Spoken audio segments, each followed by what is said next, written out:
If you've ever woken up, looked at the market, and been like, welcome to September, go ahead and hit that like and subscribe button, folks. We're back after a absolutely wonderful Labor Day weekend. I hope that all of your family, and your friends had a wonderful Labor Day weekend. It was nice to get that little Monday off.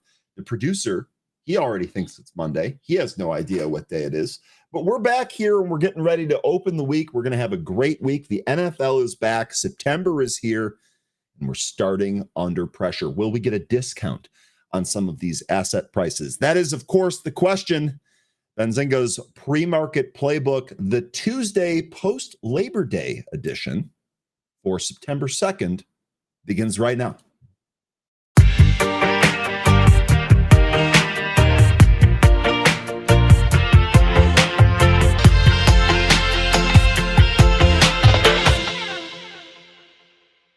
Good morning and welcome back, folks. As mentioned in the opener there, I hope that you had a wonderful Labor Day weekend. We are back now for another week in the market, albeit a truncated week as we had Monday off.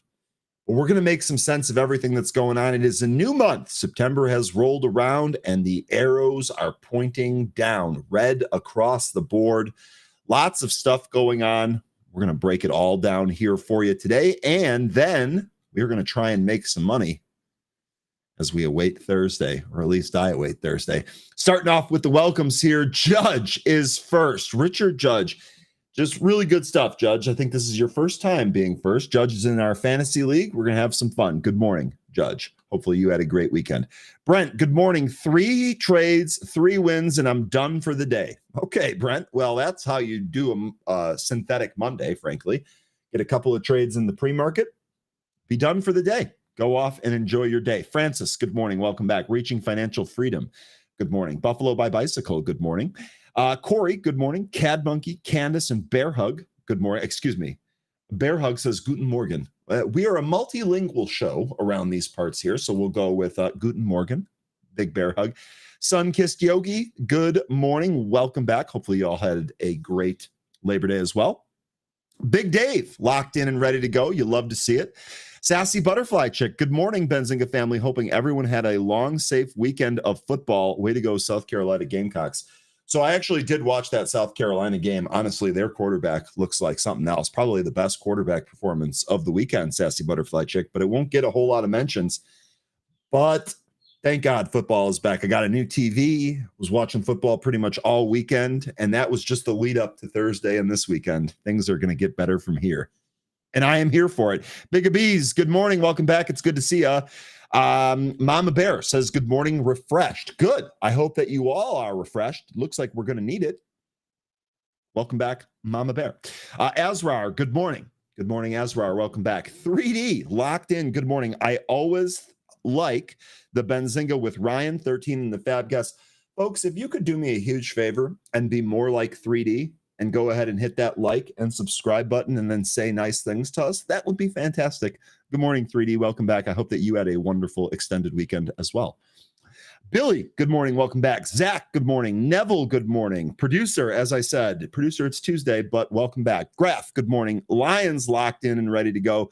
Lion, are you dancing on the table yet? 2 questions, Lion. Are you dancing on the table from the market pullback, number 1? And number 2, are you done with your 16 vacations? Are you back to full-time trading? You'll have to let me know.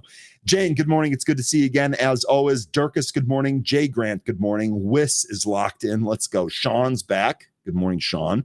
Special K is back. Good morning, Special K. B Hall, Chuck, and Tanya, welcome back. Marie, Bernhard, just passing through, welcome back. Day Trader, Mikola, Ryan, and Cam, welcome back. Brandy is here. Now we can officially start now that Brandy is here. Paulo, welcome back. White Chocolate Mocha, welcome back. Jonathan, Jennifer, and Zoo, welcome back. Keith, Crimp Biscuit, Lambo Rolls. Lambo, I actually got rolled up on by a Lamborghini yesterday. I couldn't get next to a light, so I couldn't get him to hit it. But I was ready. Even if I was going to lose that one, I was ready. Keith, good morning. Cad Monkey, I think I already said good morning, but good morning a second time. GB Slice, Christian, and 2008 Rouse Stage 3, good morning. All That Glitters, good morning, welcome back. Audionic Learning, good morning, welcome back. Abby, good morning, welcome back. All right, folks, let's go ahead and go with our stock market today.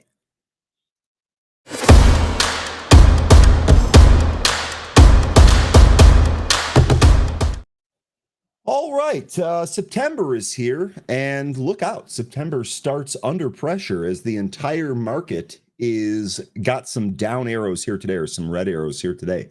S&P futures down almost 9/10, down 0.87%. Dow futures down 0.65%, and the Nasdaq down over 1% in early trading to open up the September months. Now, some cues from last session here with most sectors and the S&P closing on a positive note on Friday. Healthcare, real estate, and consumer staples recorded the biggest gains. However, IT, information technology, and consumer discretionary stocks bucked the overall market trend and closed lower. This contributed to U.S. stocks settling down for the day, with the Nasdaq falling more than 1%. Despite the session's weakness, all major indices did record gains for August. The 30-stock Dow gained more than 3% in August, while the S&P recorded more than a 2% surge.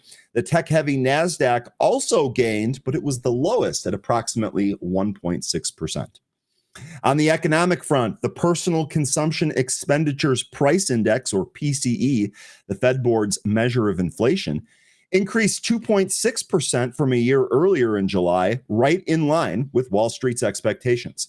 U.S. personal income increased by 0.4 month over month, while personal spending rose by 0.5%.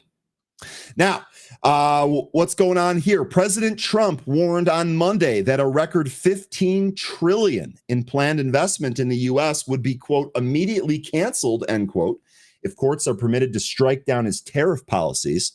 This declaration comes in response to a recent U.S. appeals court ruling that deemed his administration's broad use of tariffs is unconstitutional. They said there's going to be a backup plan for that. It's likely going to go to the Supreme Court, and then in the Supreme Court, might even kick it back to the Senate. Meanwhile, the 10-year Treasury bond yielded 4.27%, and the 2-year bond came in at 3.65%. Producer.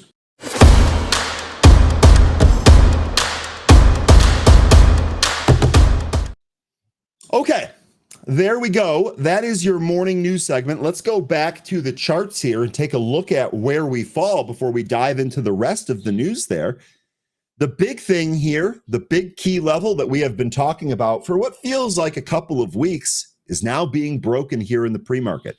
The 20-day moving average is going to be at 640.5, 640.58. And today, SPY now taking its next leg lower, literally as we're speaking here, and we're breaking that value, 639.13 here on the SPY. So remember, going into September, we talked a lot about the seasonality. It seemed like every investor on Wall Street, whether they were short-term, medium-term, or long-term, all knew that September was going to be weak and seem to be planning for that.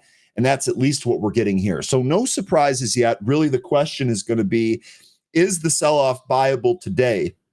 My tendency here, the way I'm going to be approaching this today, is with a little bit defensive. Not necessarily hedged for a down move just yet. I suspect we'll probably get a head fake before moving lower in that direction. But I really want to see, how do we interact with this 20-day? We're beneath it now. Do we have multiple attempts to recapture that here today? If we continue moving lower, it sure seems to me that 630.5 is a reasonable next stop for this market, with us currently trading at 639. So we'll see what we end up getting here today. One other note, here is your earnings calendar for this week.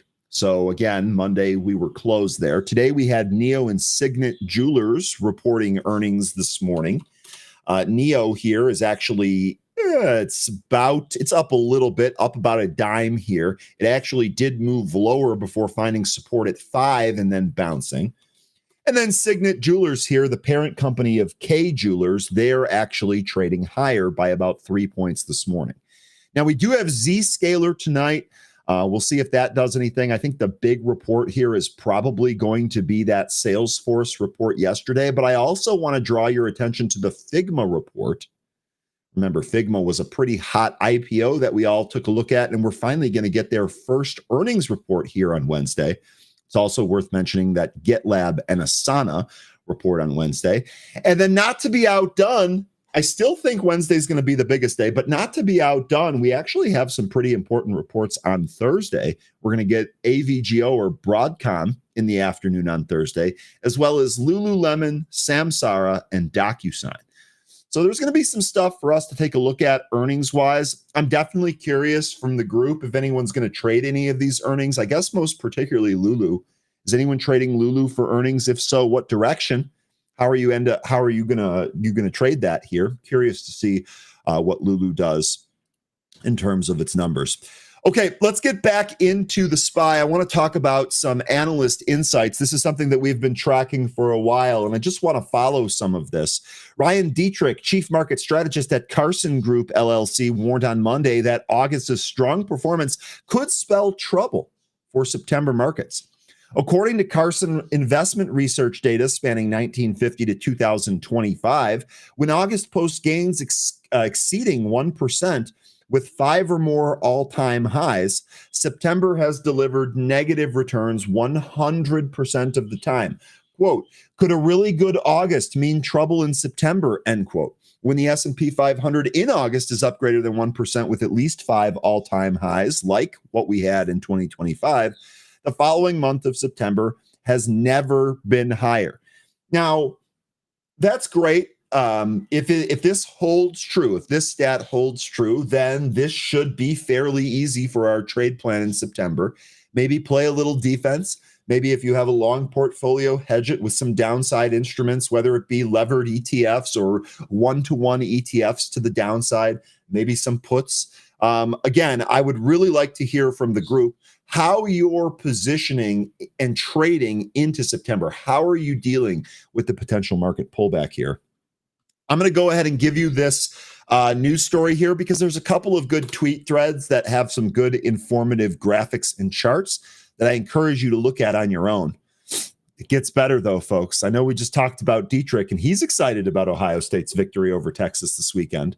But we've got another surprise up our sleeves. What do I mean? Well, check this out. The S&P 500 gained 1.9% in August to a peak of 6,508 points on Thursday, while recording 5 new all-time highs, as we just discussed, matching the historical pattern that has preceded every September decline. Meanwhile, CNBC's Jim Cramer says, quote, September is seasonally weak. This presidency can defy any seasonality, so I wouldn't bet on the calendar.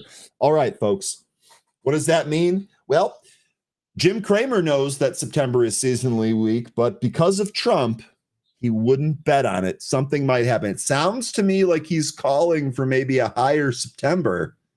You know what that means? You know what that means. Let me know if anyone's fading Cramer here or going along with Cramer. And in consequence, along with our seasonality predictions, curious to see how this shakes out. Global equity market sentiments have surged to levels not seen in over a year. That's according to the latest figures put out by Bank of America's global research team.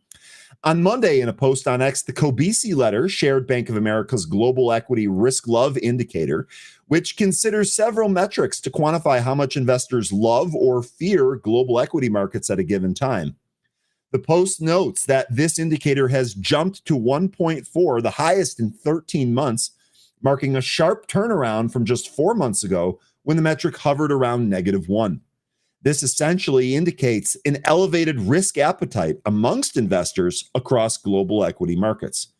According to the post, the indicator's current level is historically rare, noting that, quote, since 1987, sentiment has only been higher 7% of the time, end quote, having hit similar levels for brief periods recently, such as during the aftermath of the 2020 COVID-19 crash.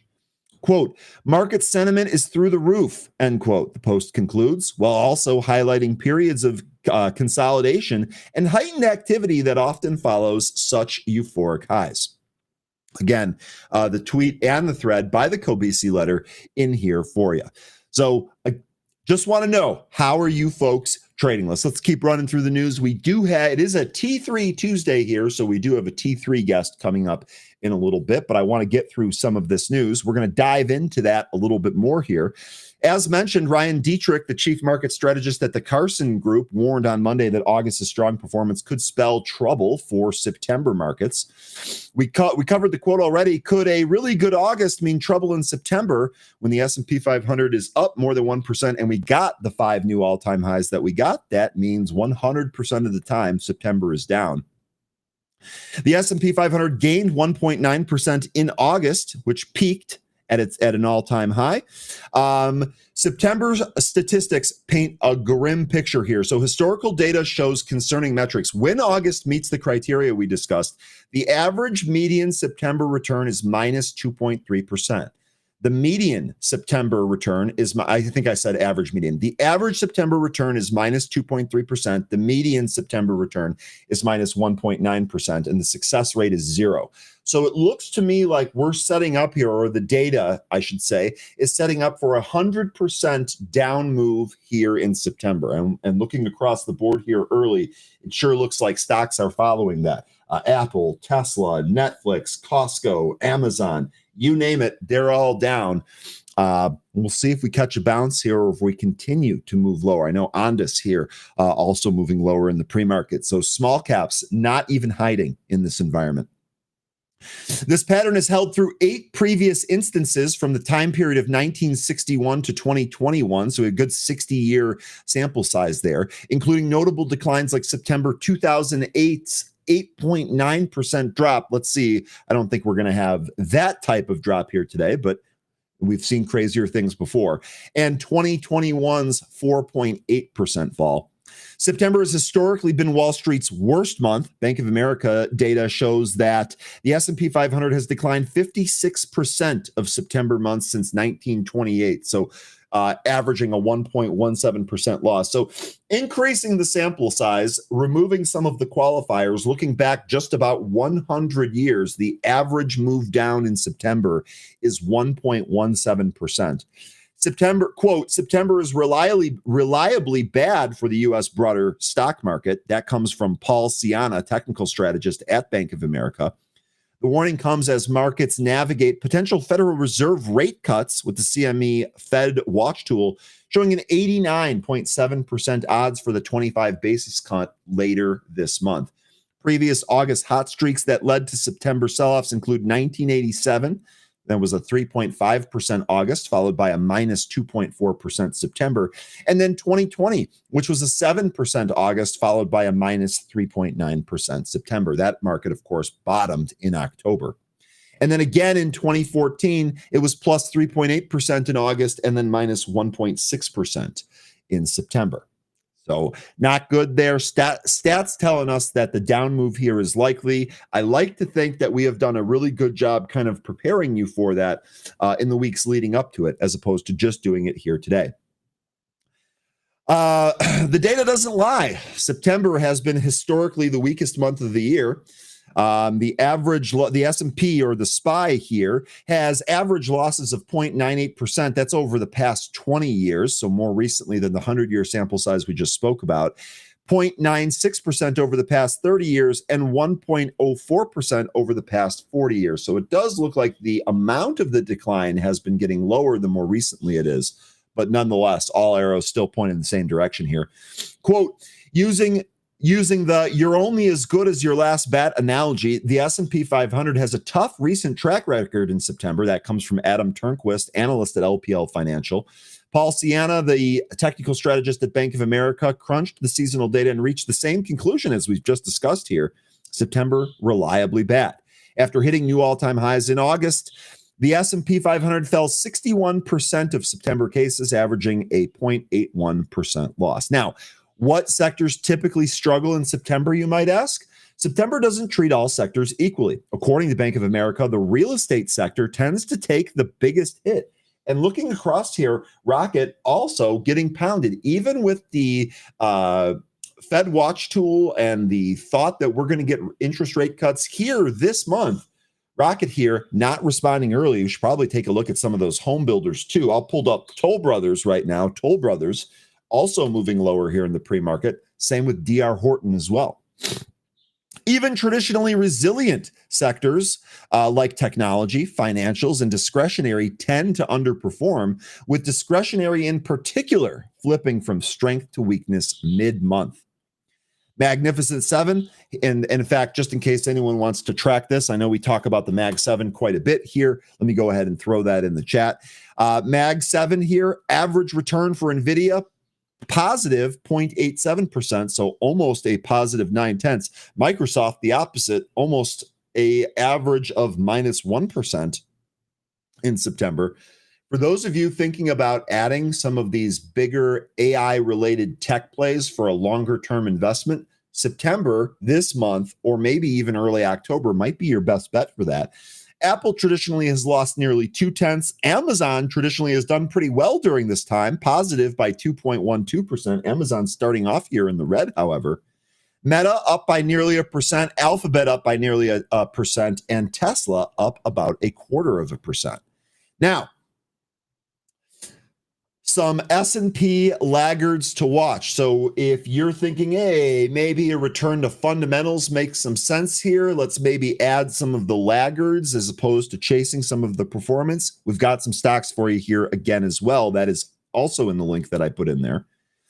The American International Group, or ticker AIG. AIG stands out with the steepest average loss of the group, with its 2008 collapse during the financial crisis still weighing heavily on long-term September performance. Worst September, it was 2008. It was down 84.5%, as just outlined. Another one here, Dexcom, ticker DXCM.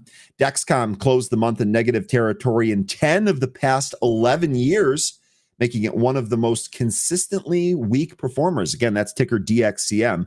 Mosaic, ticker MOS, Mosaic September performance has worsened recently, closing lower every year since 2022. So a new streak there, but timely nonetheless. Morgan Stanley, ticker MS. Morgan Stanley has been under pressure in the most recent Septembers, closing the month with losses in 4 of the last 5 years. We have some more stocks on here, but I won't go through them all. I did just want to highlight UNH because our group has been talking about UNH quite frequently recently. UNH has been negative in 7 of the last 8 years, and that's before all of the hoopla going on at the company. I tell you what, just kind of looking at it this September, hard for me to make a bull case for UNH. I mean, unless we're just bucking the trend and doing the opposite, sure looks like UNH would be a pretty good choice for a down move as well. And then one more thing that I wanted to cover here. We talked about it briefly last week, but I did want to finish up with this as well. Alibaba, this surged huge on the fact that they are making a chip that might rival NVIDIA. Alibaba saw its Hong Kong listed shares surge by 18.5% on Monday amid strong quarterly performance for the company's cloud computing unit and unveiling a new AI chip. The stock surge on Monday marked its highest level since March. The company's cloud computing unit was the driving force behind the impressive quarterly results, with investors showing confidence in Alibaba's expansion into new areas, particularly instant commerce, a fiercely competitive sector in China. Despite a 2% year-over-year increase in revenue for the June quarter, which fell short of analyst expectations, the company's net income surged by 78% annually, which surpassed forecast. The cloud computing unit's revenue also grew by 26% annually, a faster rate than previous quarters, indicating a continuous acceleration in Alibaba's cloud growth. The rally in Hong Kong follows the momentum of Alibaba's recent earnings report, which saw New York-listed shares close 13% higher on Friday. Now, the surge in Alibaba's shares comes after the company unveiled its new AI chip designed to reduce China's reliance on NVIDIA chips, a significant NVIDIA, a significant U.S. semiconductor company. This move was seen as a direct challenge to U.S. restrictions and highlighting China's determination to counter these restrictions with homegrown technology. The question here is this going to work over the long term? Despite the initial impact of Alibaba's new AI chip on NVIDIA stocks, some industry experts, like prominent investor Ross Gerber, dismissed the move as laughable, quote, laughable, suggesting it was merely a strategic posturing to maintain sales. And this, again, is something else that I think we're going to have to watch here. I know that the knee-jerk reaction was that this is going to be negative for all of the American chip companies. We'll see if it ends up shaking out like that. Alibaba has outperformed here. It's been a great trade. I know we've highlighted that. Been a couple of Twitter traders on that. I think some of you have been on that. Actually, I can't remember exactly, but perhaps Adam Mesh was on that, or one of the other T3 guys. Maybe it was Sammy. In any case, producer throwing this up here. YouTube poll is up. Do we think Alibaba's AI chip will have any effect on NVIDIA? Yes, no, or not sure. We will see. That's an interesting one. I can't wait to get the results of that. And Alibaba actually has some pretty good edge rankings. In our proprietary rankings that we have here at BZ, Alibaba actually ranks among one of the higher ones there. Pretty good score in momentum, growth, and value. And quality, not terrible. Not terrible there. Okay.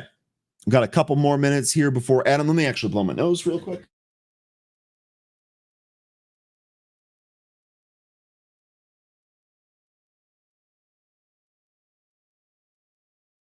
I was trying not to do that, but I definitely wanted to get that out of the way before we have the guest here. Sorry about the dead air. Let's talk a little bit about gold here. I know some of you folks are gold bugs. You might be thinking, hey, if September is going to be a traditionally weak month, maybe gold is the place to hide. Darshan Desai, CEO of Aspen Bullion and Refinery, noted the market's underlying strength, quote, steady inflows into precious metal ETFs and sustained central bank purchases are helping prevent any significant downward correction, even in the absence of an immediate strong catalyst. So are you looking to buy gold despite it being near all-time highs here? Desi added that unless a major negative event occurs, gold prices are likely to remain elevated. A significant long-term driver of this major shift in global reserve management, for the first time since 1996, foreign central banks now hold more gold than U.S. Treasuries, according to a chart shared by Crescat Capital, shared by macro strategist Otavio Costa. This strategic shift underscores a growing preference for gold as a store of value over the dollar. Costa believes this rally is far from over, stating, quote, gold at all-time highs, and the party is only getting started, in my view. So again, would really love to know, is gold still acceptable for a new trade here? In other words, if you don't have a gold position that you either keep or regularly hedge against, is it okay to buy gold here now? I know some of you will think that this is a good idea. Some of you likely won't. I would really like to get an idea from the group if gold is something that we're going after here. We would love some nose-blowing ASMR. Cam, you're crazy. There's no way I can deliver on that. But I appreciate you trying to be nice about it. This sentiment is echoed by long-term performance data. Over the past 25 years, gold has delivered double the returns of the S&P 500, as highlighted in a chart by Mike Zaccardi. That's also in the article here. Gold's 2x the S&P 500's return over the past 25 years. Is that going to continue here today? The metal's appeal is also magnified when considering the dollar's declining purchasing power. As noted by ex-user David Summers, the price of gold has increased 100-fold from $35 in 1971 when the U.S. ended the dollar convertibility to gold. A stark contrast to the dollar's significant loss of value over the same period. For investors looking to gain exposure in the precious metals, several ETFs offer a convenient and liquid way to participate in the market. These funds can be broadly categorized into those that hold physical gold and those that invest in gold mining companies. Now, I want to pause here because I want to tease a segment that's coming up later this week. On Thursday, we are going to be fortunate enough to be joined by Eddie Glinsky, the managing director of alternative investments at Direction. And the last couple of times he's come on, he's done a really good job of telling us where they've seen inflows and outflows. Remember, the last time we talked to him, he said that from his desk, he was seeing outflows out of the positive or upside ETFs and more into the downside ETFs, and it felt like hedging to him. Well, now we're seeing some of the same thing here. So now we're seeing some of that move play out. I beg your pardon. So now I'm going to ask him, what does he see going forward here? Maybe we're going to fold gold into that. We'll ask if gold or other precious metals actually show us any kind of movement here. So let me actually take a note of this. Let's add about gold and other metal ETFs.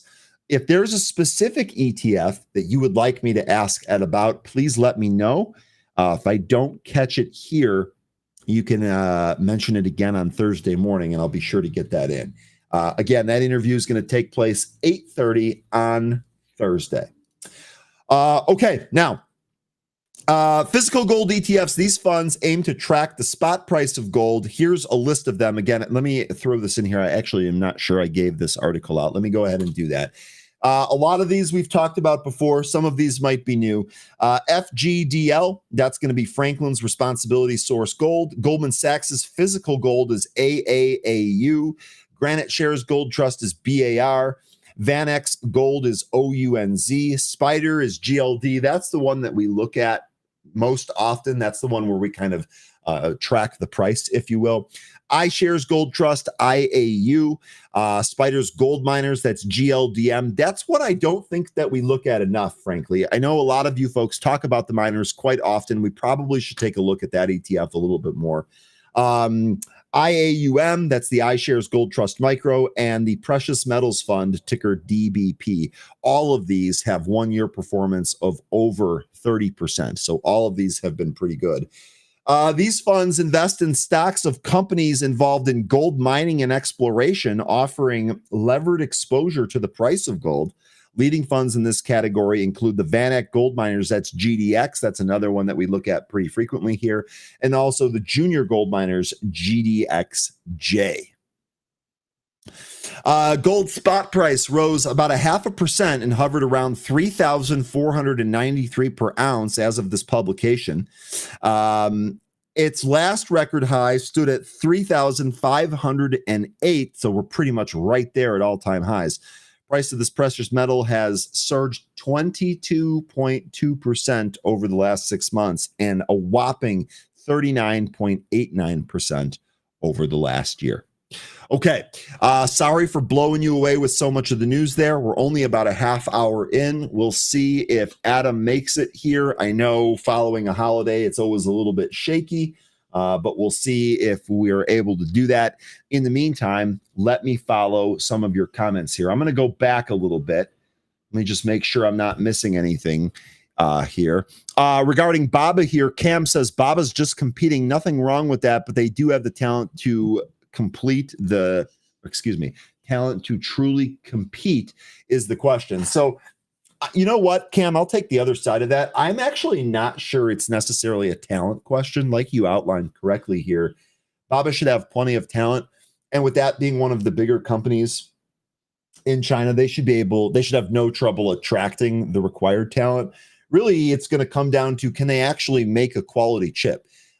Is it actually as powerful? Is it actually a substitute? Remember what we saw with DeepSeek. When DeepSeek was released, it was a revelation. Oh my God, how did they do this so much cheaper? Well, it turned out that they were actually illegally using, maybe not illegally, but they were using chips that they shouldn't have. When they had to move to the Huawei chips, the next release was delayed, all of this. So it's nice to hear that Bob is doing this correctly at the front of it. We're going to see if that actually bleeds through to the back. I think your point here about attracting talent, though, I think they're going to attract the best of that Chinese talent. That would be my guess, at least where we're at. Happy to take a different opinion on that.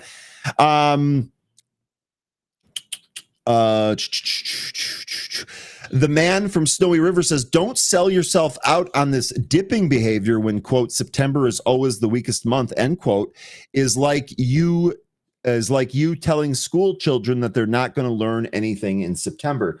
So I think the big takeaway from this is that you have a long-term view on something. It's probably not wise to get shaken out in September. However, I do think that this move, especially if it materializes the way that we think it is, would be an ideal position for kind of attracting some new trades to this. I am going to, well, I still have a long-term view on a lot of the stuff that I'm holding here, like Ondas and CGC and Ideal Power and the likes of that. I am still going to look for opportunities here in the short term, and I just think that our focus could really be on a regressive move in September. But as far a larger point here, I really don't think that should shake us or remove us from any of our long-term plans. That doesn't seem like the right move. Let me keep taking a look here at some of the comments as we wait for our guest. Do you think it's too late to start buying the VIX today? Well, I take a look at the VIX here. It's 18.5. So I think the right buy on the VIX was somewhere between 13 and 15 if you were able to do that. If you didn't believe the downside moves here or anything like that, then you're probably chasing at this point. I'll say this. I think if this is just the start of a bad September, even though you're kind of chasing, I still think there's probably some more room in the VIX to the upside. We'll see if we get, like I said, a little bit of a pullback here. Maybe we get a regressive move back towards the open in today's session and another chance to load. Okay, folks, it is a T3 Tuesday. That means it's time for the one and only Adam Mesh. Let's bring him on and see how he's doing here.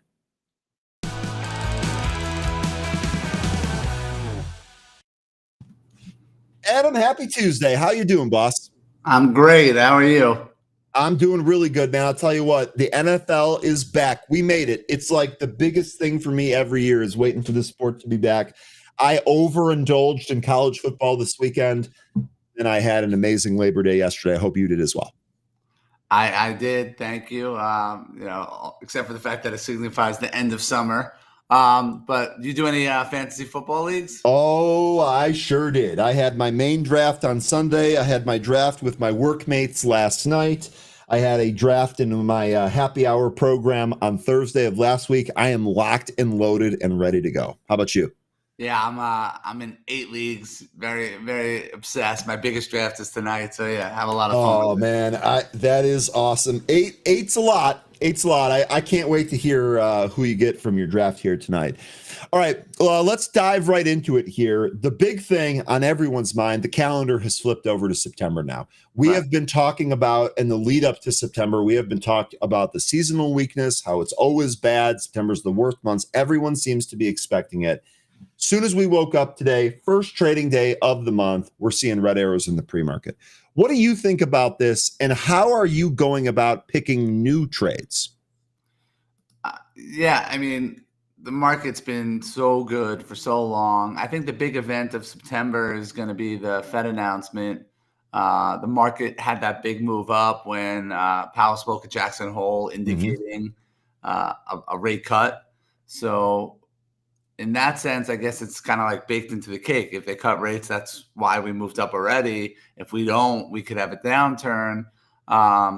So I think the market's playing off of that a little bit. Also, just like, I mean, yeah, we're opening up down today. Last week, towards the end of the week, wasn't great, but look where we are. Right. So it's tough because if you're not all in, you're not maxing out on the way up. But as soon as we start to go down, you're happy that you're not maxed out, and you realize how quickly your screen turns from green to red.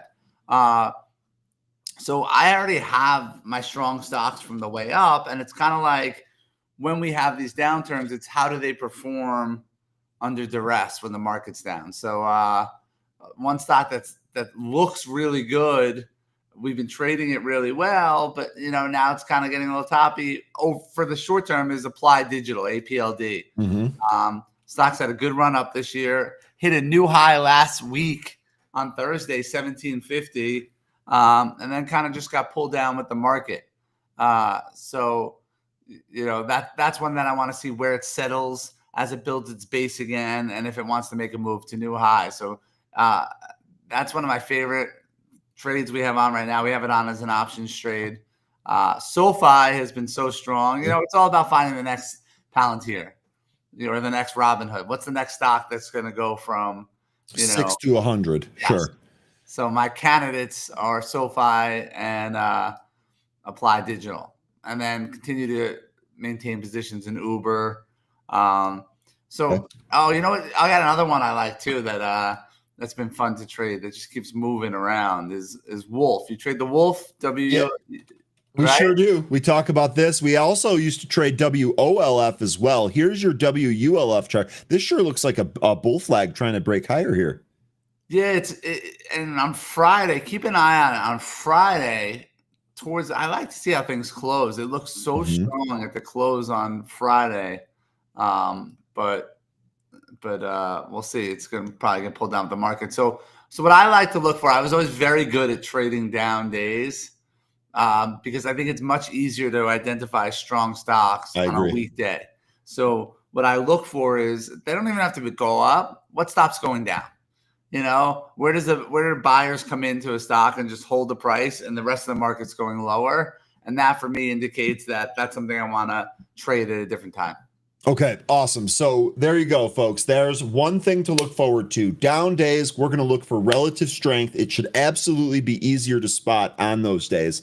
Adam, you did a really good job talking about APLD there. One of the follow-up questions that I have are just on some of the previous, let's just call them the previous Momo stocks. Like we had talked with you about a lot of the quantum theme, like Rigetti and some of those.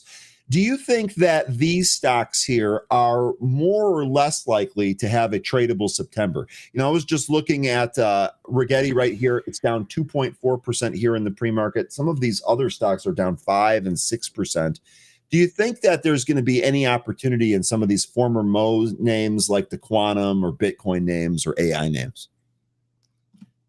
So quantum, we're talking quantum specific, right? Yeah, I mean, really, any of the quantum is a good example, but I'm basically talking about any of these smaller momentum names that really made huge moves. Might we get another setup in these names? Yes, but for me, with quantum specifically, someone just brought me the book Quantum for Babies. You know, not dummies, Quantum for Babies. I've been in qubits since 90 cents. I had a buddy who was big on this early. He told me about it, but he told me then it was a 5-year play. And literally, like within a week, it started going up. I was talking about, I wish we could go back to the first time I talked about quantum on your show. I think qubits was at 90 cents. But it kind of falls into that. You were trading like I was back in the day. Remember like Plug and Ballard Power for alternative fuel? Yep. And they would have all these different runs. But at the end of the day, it was such a long-term play that eventually just kind of got diluted and held down and never became much. Like Plug, I don't even know where it is now. I know it's hung around, but I mean, this was a stock that I was trading like before 2000. Now it's $1.50.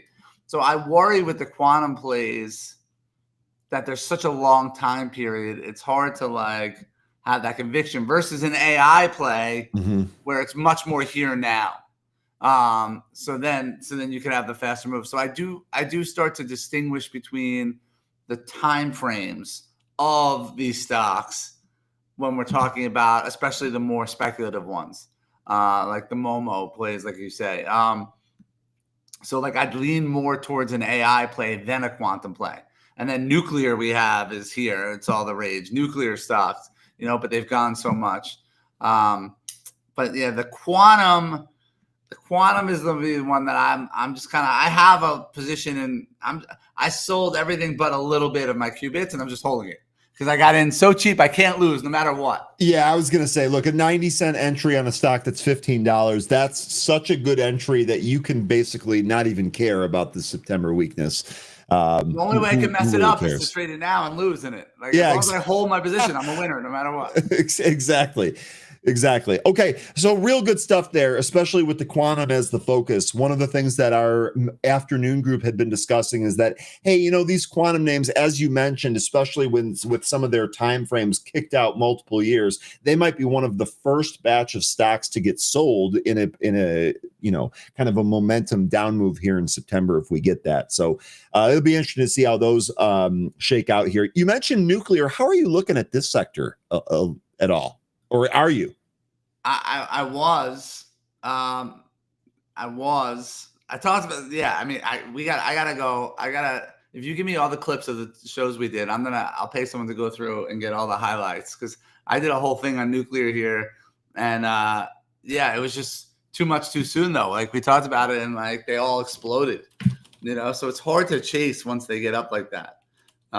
They're like mini Palantirs, like URA was in the teens, and now it's just good. Oklo is crazy, So I have Oklo on my screen. I bought it at 1750. It's 73.62. This year. Yeah, I mean, and even after that move, Oklo, this was Tuesday of last week. Bank of America initiates coverage with a $92 price target. That's $22 higher than where we're currently at. I'm almost wondering if there's more room to go in some of these nuclear names. I mean, coverage from Bank of America, that's not crappy. That's legit. Well, nuclear powers AI, and nuclear will power quantum probably. Like nuclear is going to be the new energy. So we're probably early still in the move, but it's just so hard to buy when they went. I don't know. I have trouble. Like imagine you went to a store and you looked at like a Rolex you wanted to get, and it was like $7,000, and you're like, should I buy this? I really like it. I don't know. And then you come back like 6 months later, and now it's $50,000. Like, you're like, oh, I missed it, right? You're buying it at $50,000? Maybe. I don't know. I don't think so. No, I wouldn't chase that. That'd have to be one of those super rare reference names. No, there's no way I would chase that. Okay. Is there anything else that you wanted to cover here? Anything else that looks appealing to you? How are you attacking the 1st of September here? Are you doing anything new? You talked about some of these stocks that we've looked at together before. Are you looking for anything new here as September starts? Maybe a hedge, a downside bet, anything at all? Anytime I look to the downside, I've gotten burnt. Like maybe I'll buy like the 0 DTE options on the Russell or the Qs, but it's like it's hard. It's hard to time the market on the downside. Too hard. Yeah, fruitless almost. Better off finding the stronger stocks. I see the QR code where people can join my group, which they should. Like we have a portfolio. We run an options portfolio, some stocks too. And it's so set up with the dividends and the premium collection that we're insulated against these moves. So all we have to do during the week, if we do have a bad week, is collect more credit. But our goal is to put on these long-term option trades and have a cost basis of 0. And you do that by constantly collecting. Sure. So it's been fun. BITO is a stock I've talked about when you talk about cryptocurrencies. That paid $1.20 dividend last month. It's paying over $1 again this month. That's significant. And when you consider the fact that we entered that position by selling a put, and we sell calls too, it's just like the dividend 70%, and then you add in the premium collection, the return is crazy. So I think we're doing a really good. This is the best I've ever done managing a portfolio the last couple of years, and that's because I took all my different services and put them in one. So I can make whatever trade I want or not trade. Like this week, I'm not looking to buy anything. The first sign of a weakness, I'm more going to insulate and make sure we collect premium. What I do when the market's going down is I'm more likely to collect premium and possibly, if we rally back higher, miss out a little bit because I hedged. Yeah, and I mean, are you really missing out? We've had such tremendous gains earlier in this year that you've taken advantage of. I'm not even sure I would call that missing out. I think that's smart. Folks, get all of Adam's top option strategies, all of them, in one simple training, and learn how he finds trades looking to print money every week. As mentioned, that QR code is on the screen. Our link is also in the chat and the description. Be sure to check that out. Okay.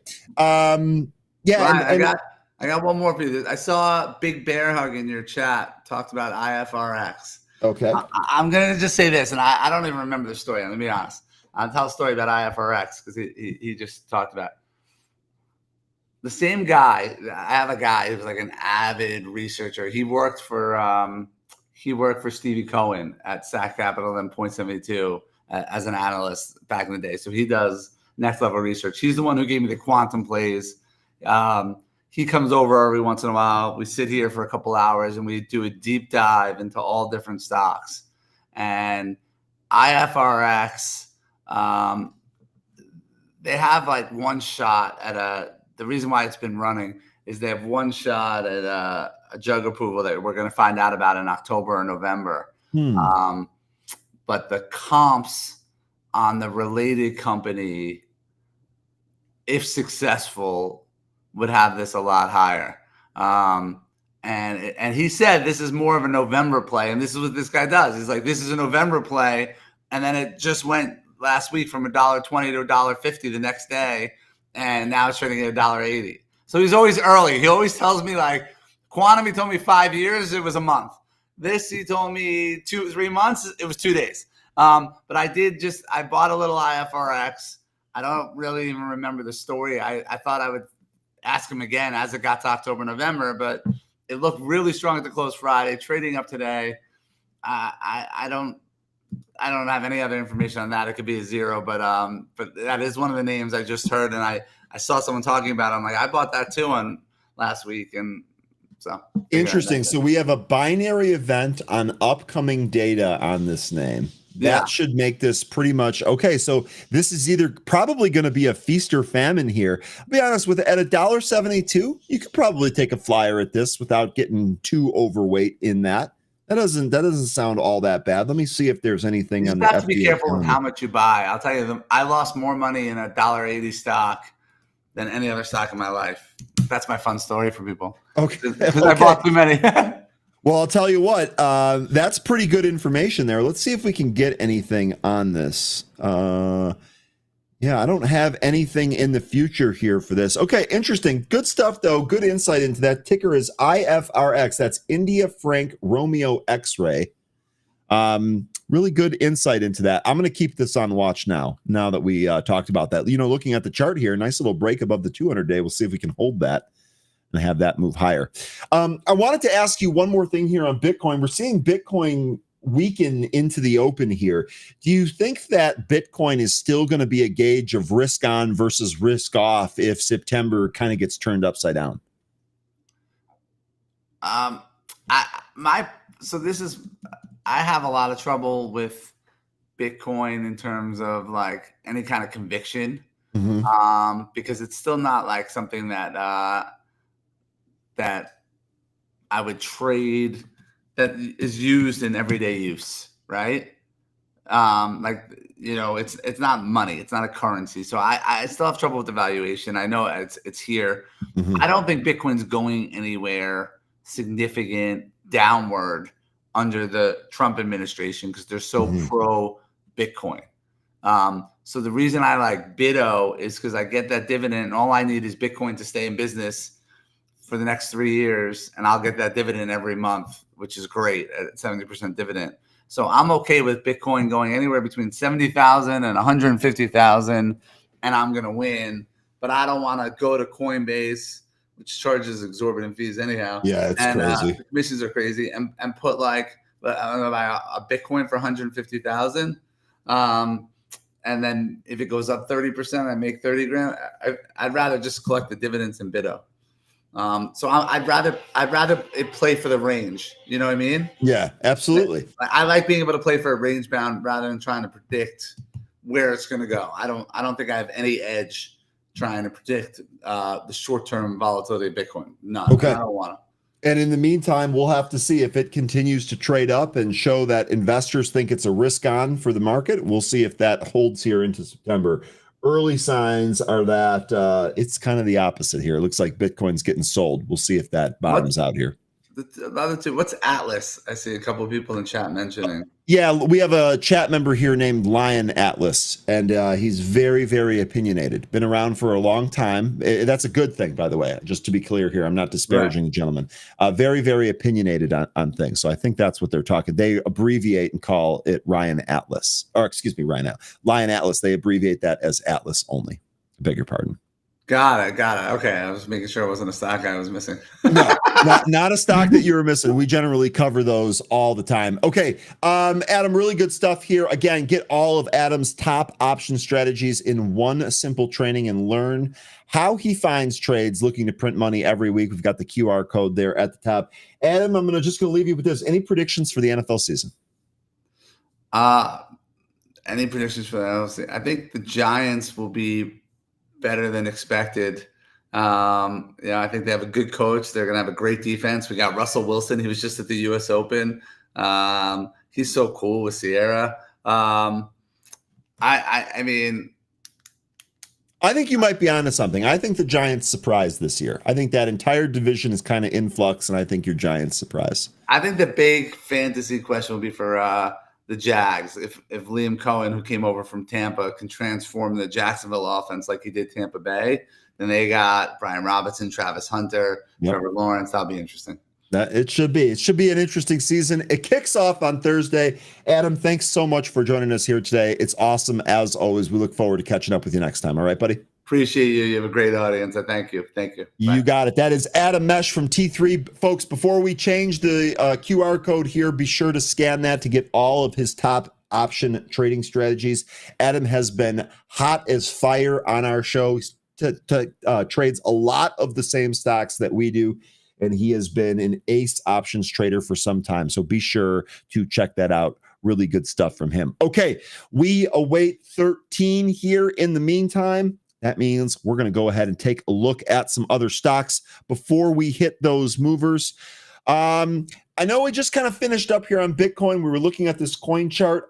I'll be honest, folks, looking at this coin chart here, we are very, very close to a support. I actually think we talked about this support level last week when Coinbase broke the uptrend that it was trying to hold on to.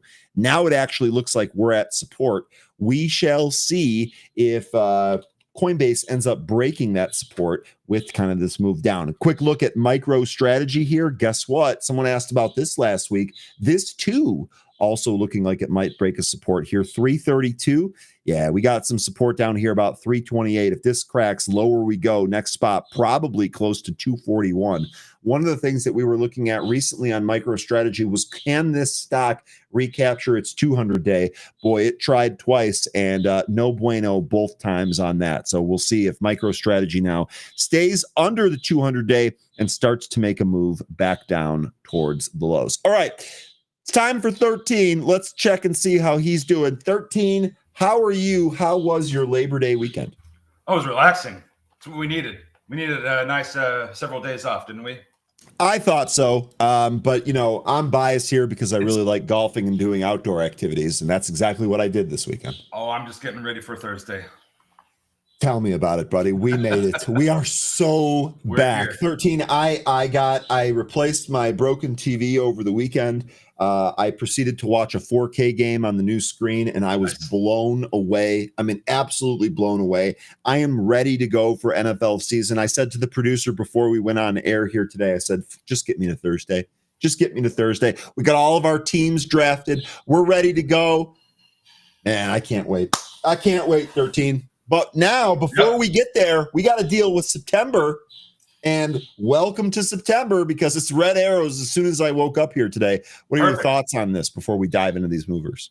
My thought is seasonality appears to be shaping up like we were looking at it to shape up. So this is doing it's pretty good for now. We'll see if it follows through. We are expecting some downside. Now we may get some some inflows from the beginning of the month, as that usually does happen. But following this brief inflow period, I think we are gonna head down some more following it. Okay, well, I'm about to complicate things for you, because before you got on here, I read a quote from the one and only Jim Cramer. September is seasonally weak. We have some inflation numbers and potentially a tough labor market, but this presidency can defy any seasonality. So I wouldn't bet on the calendar. Now, he's doing his absolute best. I didn't mean to click on that. He's doing his absolute best to ride the fence here. But I can't help read into this move. It looks like he's not betting on a down September. So does the Cramer inverse change your opinion at all? What do you think about this quote? I think that quote, the first part of it's late. We've talked about this for a long time here on Benzinga. But defying... the president defying, the outcome. Maybe we'll see. We've had him for not even a year yet, and he's already gushing over him like he's just the Messiah. But anyway, I think that we'll have to wait and see if that's the case. I mean, there could be some number that gets artificially put out on the jobs front. Okay. So we'll see what we end up getting out of there. But I'm not going to speculate. I'm just going to say that we'll see when it comes to the labor market conditions. I do think that we are going to need to see something a little bit more favorable to push us back in the direction of rate cuts this month. But for now, we'll see. Okay. Good stuff. We'll see how this all shakes out. 13 is not shaken by Kramer. That's the exact position we wanted him at 13. Let's go ahead and rock All right. some of these movers here, if you don't mind. All right, let's do it. First one that I have on the list here, Universal Safety Products. Oh. Ticker here is UUU. Now, this is not to be confused with UUUU, which we sometimes trade and is a uranium name. Here, I'm sorry, I'm trying to fix, there we go. Trying to fix the window there. So anyway, UUU, Universal Safety Products here. This is making a huge move here this morning, plus 87%. They declare a one-time special cash dividend of $1 per share of common stock. Let's see if there is any dates in here. Okay. So here we go. Because of I could tell you about what's happening. Go ahead. I was trying to do it live here, but if you've got it prepared, even better. Yeah. So they just had a sale of their assets to, I believe it's called Feet Electric, FEIT. They're going to be paying $1 dividend per share to every shareholder. The record date is going to be September 18th, and the ex-dividend date is going to be September 26th. Now, Perfect. This is going to be similar to that one that we were trading last week, where they also announced the $1 dividend a share, but you had to hold it all the way through the ex-div period, because this is going to be another one of those dividend right plays. So if you're looking to get the dividend, you have to hold this all the way through the ex-dividend date. It's not just the record date. Or anything like that. You have to hold this all the way through to the 26th. And then real quick here, just a couple of things to add to this. Jonathan Cooper saying the dividend in Triple U will cost them $2.3 million. That might be something we need to factor in. We take a look at the financials here. Zach mentioning that the last one that declared a dividend similar to this, it went up big in the pre-market, but it bled over the rest of the session.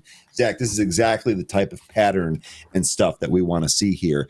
And Lion here is telling the team to have a great day. Lion, what update are you asking for the producer? What on earth are you talking about, dude?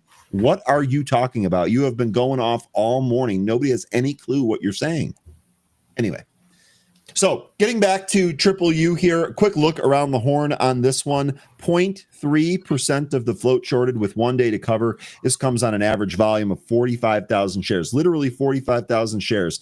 That's nothing. Today it's traded almost 26 million, 25.5 million. Float here is 1.8 though. This is kind of right in our wheelhouse. What do you think on the trading action here? Well, we're going sideways for quite a long period of time, having trouble getting over $4. This changed all that, blasting us up over $6. We bled back since, but we're trying to recapture $6 right now in the pre-market. If we look where that area is, where we're at $6, you can see that it's kind of right in the middle of this consolidation or this back and forth we had back in 2021.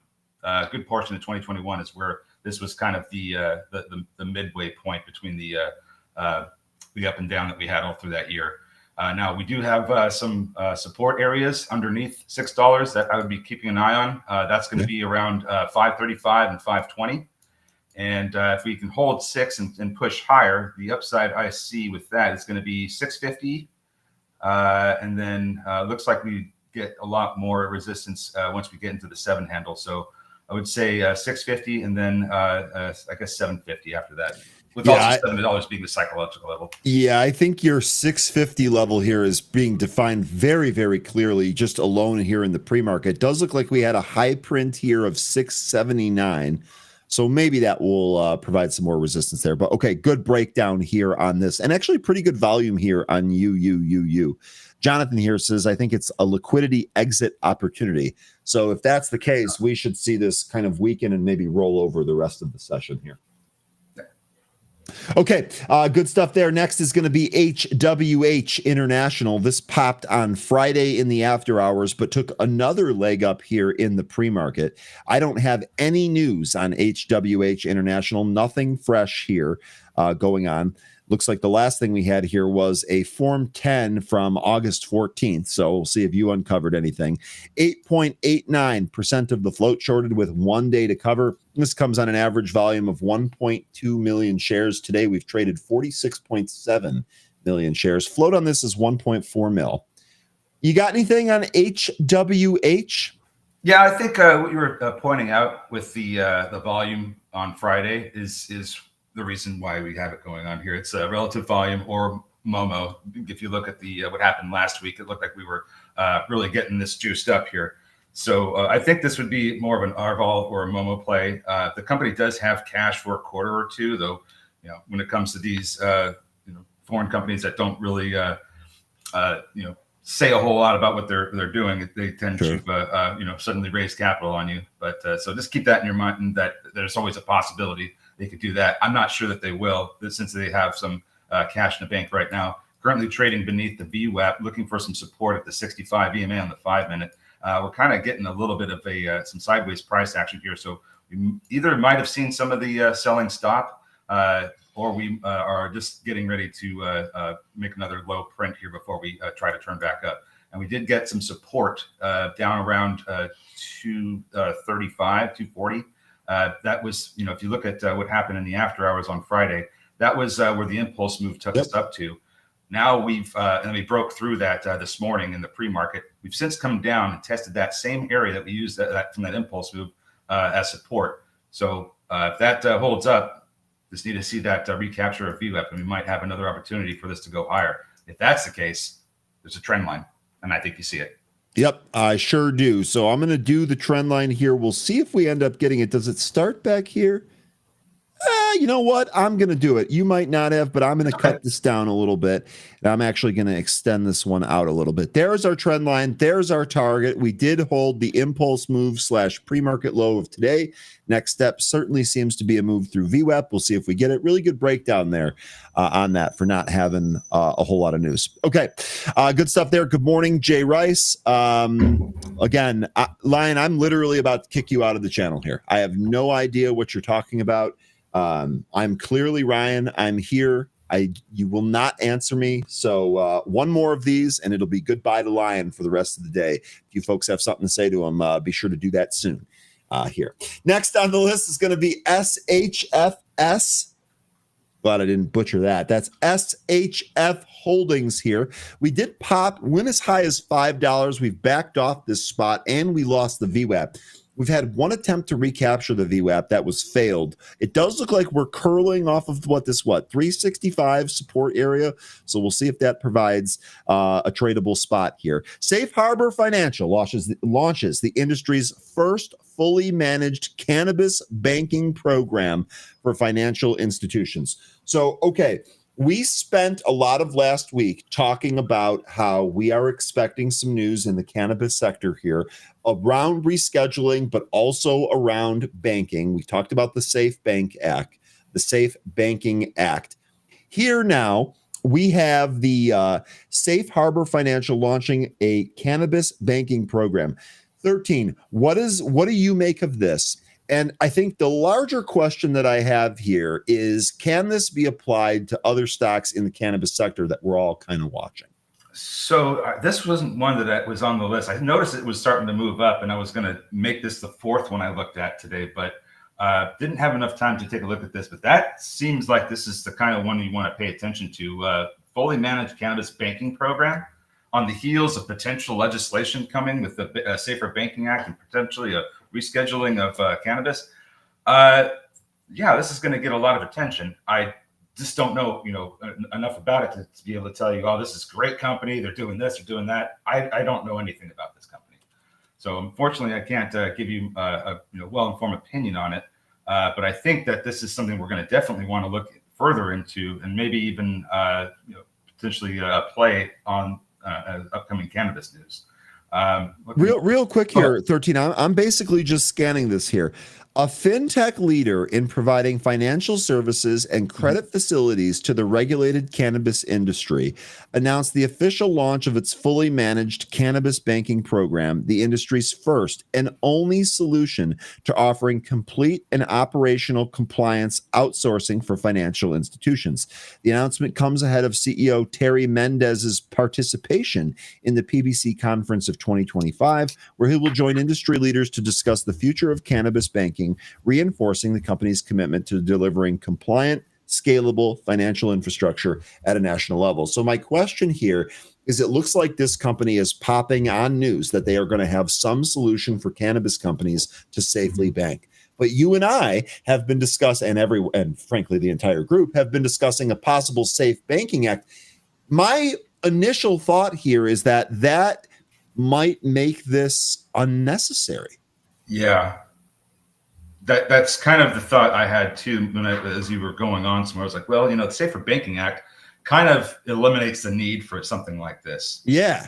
Now maybe there's some things, that because the act has not been passed yet, there may be some things that get left out, or the back and forth may result in the Safer Banking Act, not being as robust as we need it to be for cannabis, and this could fill in the holes. So, at this stage, it's like maybe this could be really, really good, or to the point about the Safer Banking Act taking care of everything, maybe it's not going to be. But there could be some hole plugging with this company for whatever the Safer Banking Act doesn't accomplish. Okay. Just a thought. Yeah, this is definitely one to watch here. Now, Jay, I love this here. Jay says, not sure this is a great play. They did a 1-for-20 reverse split back in March. And indeed, March 24th, 1-for-20 reverse here on this. Looks like a short squeeze. Well, that's a good segue here. Let's take a look at the short interest. Only 2.45% of the float shorted here with 1 day to cover. There's literally 44,000 total shares being held short here. So part of me doesn't really think that is very squeezy. Now, on the other side of that, on average, the stock trades just under 60,000 shares a day. So this thing's a ghost town. Today, we've traded 25.5 million. The float here, 1.8 million. So right in our wheelhouse. Here's my big takeaway on this 13. And I'd like to see if you're on the same side as me. This news here today seems timely, seems good, might move the stock around here. But I think that there's almost like another shoe to drop in the future. And this, to me, is something that is short-term only until we have more clarity on safe banking and what some of these bank regulations for cannabis companies are going to look like. A shoe to drop could be in the form of a capital raise. They're going through the motions. I love what you just did there. That's so awesome. They did the reverse split, as Jay was pointing out. So appreciate that. And so I was like, well, let's see what their financials look like. They don't have a lot of cash.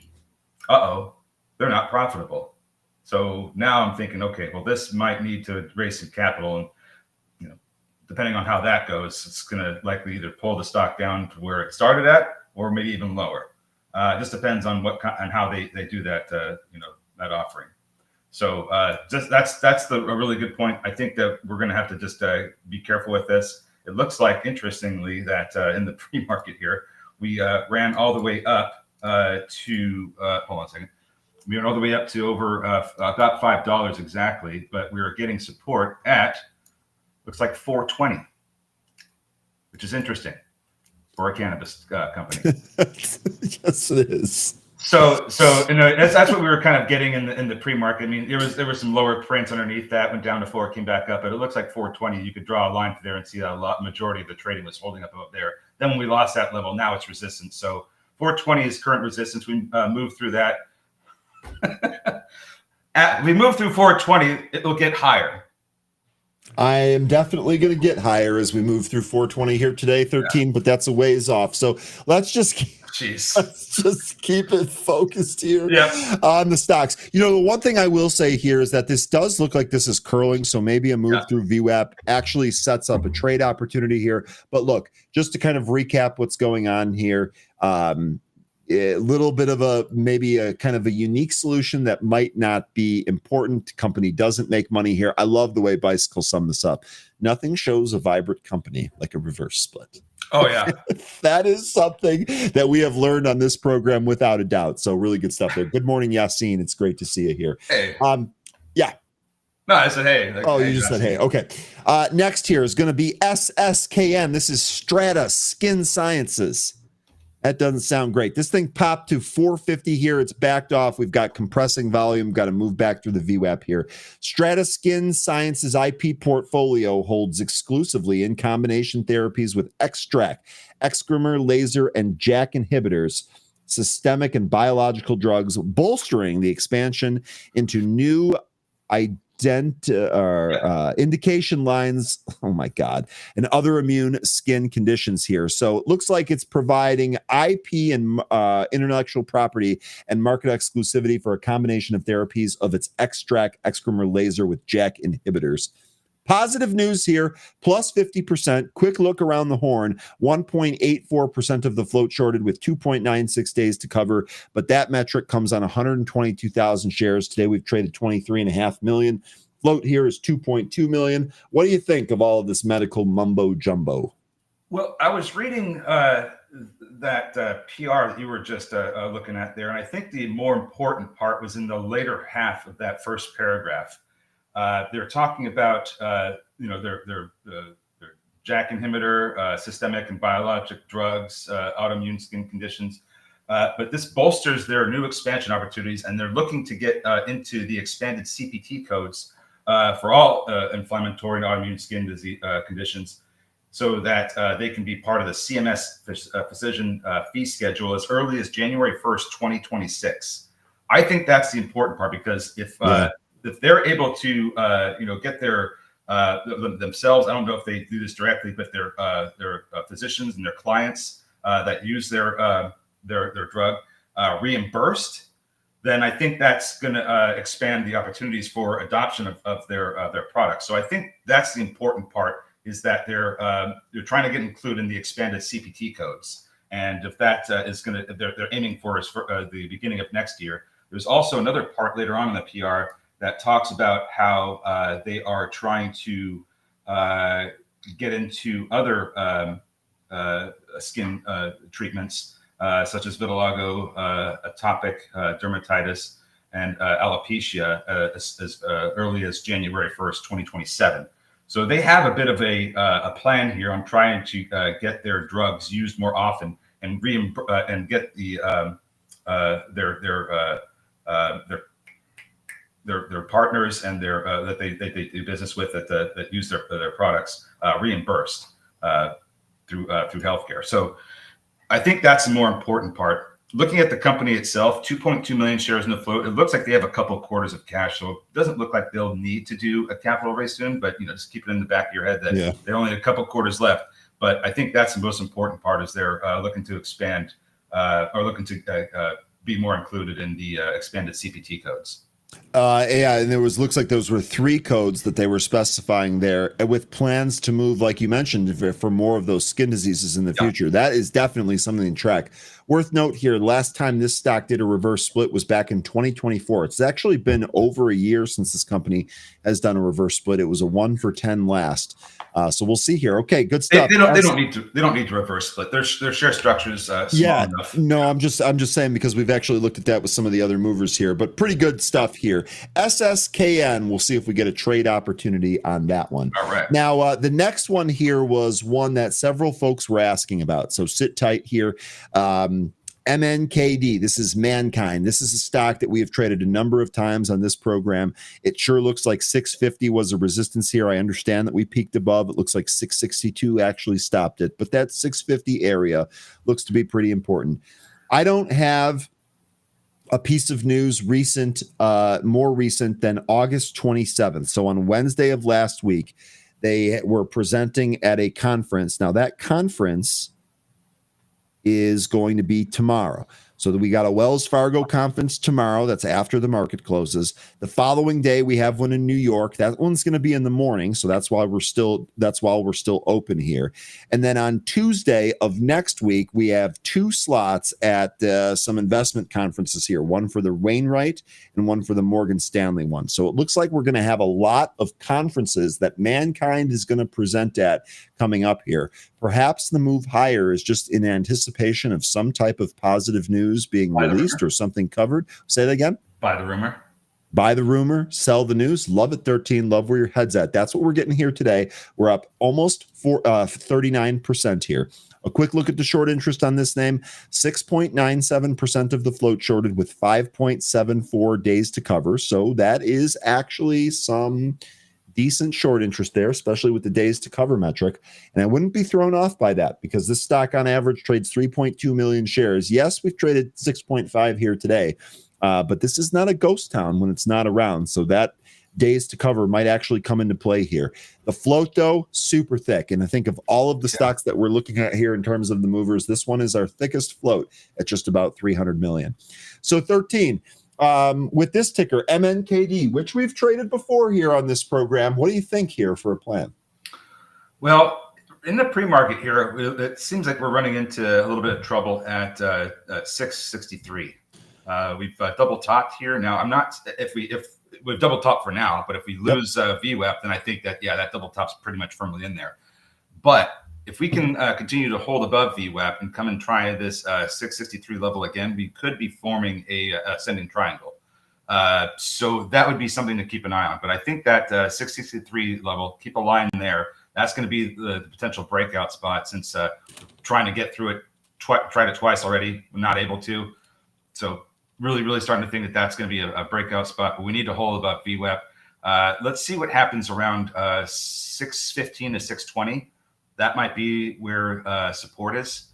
But that's what I'd be watching for here with NKD. And to your point about the float, if we do open and it doesn't start selling off, it's going to probably be one of those large float stocks we've seen in the past where the moves, whether it be up or down, they happen very, very slowly and over the course of the entire day. So just something to think about here. If you're looking for a quick trade, it might not provide it, but if you're looking to hold something for a good portion of the day, if you're expecting this to go up, then this might be the one for you. Okay. Good stuff there. MNKD. All right, let's see what else we have on the list here. Did you have any other ones that you were taking a look at that maybe we need to look at? No, sir. We hit them.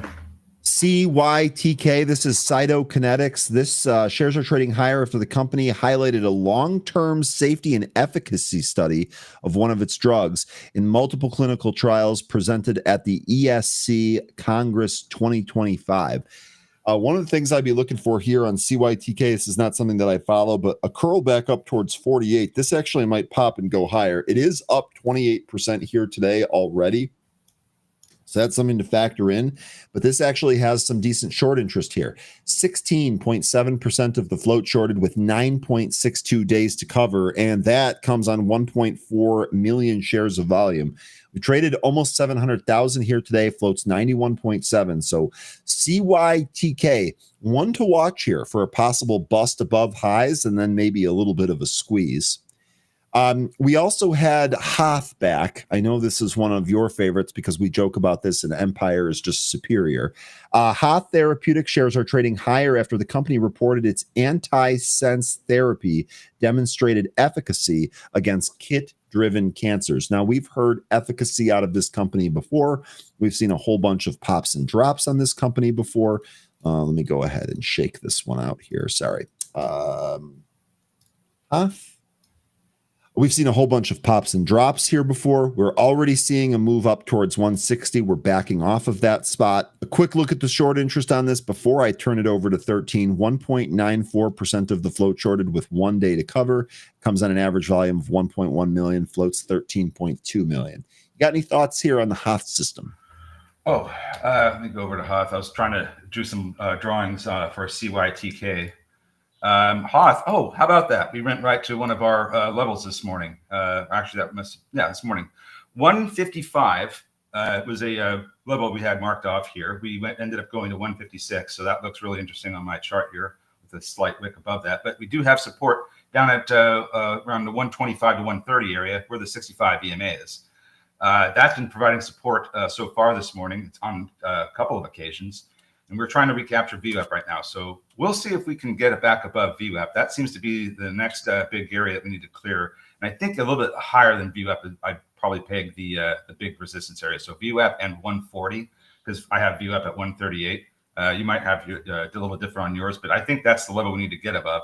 If we can't, then I think we're going to be wanting to keep an eye on that 115 area if we lose the 65 and the 200 EMAs. Which are both, let's see, the 200 EMA is at 125 and the 65 is at 128. We lose those, I think we're going to head down to 115. Okay. Good stuff there on Hoth. And you said there was nothing else that you wanted to cover here. NUKK, this is making a comeback. I know we scalped this last week. This is up here in the pre-market. I can just give you some levels I was marking off for CYTK if you want to. Sorry, I didn't mean to jump the gun there. My apologies. It's okay. So you probably see that there's a bit of a trend line that we can draw there with that. We are kind of moving over it right now, but in the pre-market and quite slowly, still haven't been able to get above VWAP. The levels I marked off here are going to be 46, 47.50, and 48. I say 48.75, but it's really 48.72. That was the high that we put in the pre-market here, but I still like that 48.75 area. So same area. Just keep an eye on that. Really good support here from the 65 EMA on the 5-minute, as we've been seeing here on a couple of occasions. 2 touches. Looks like it could be bottoming here in the pre-market.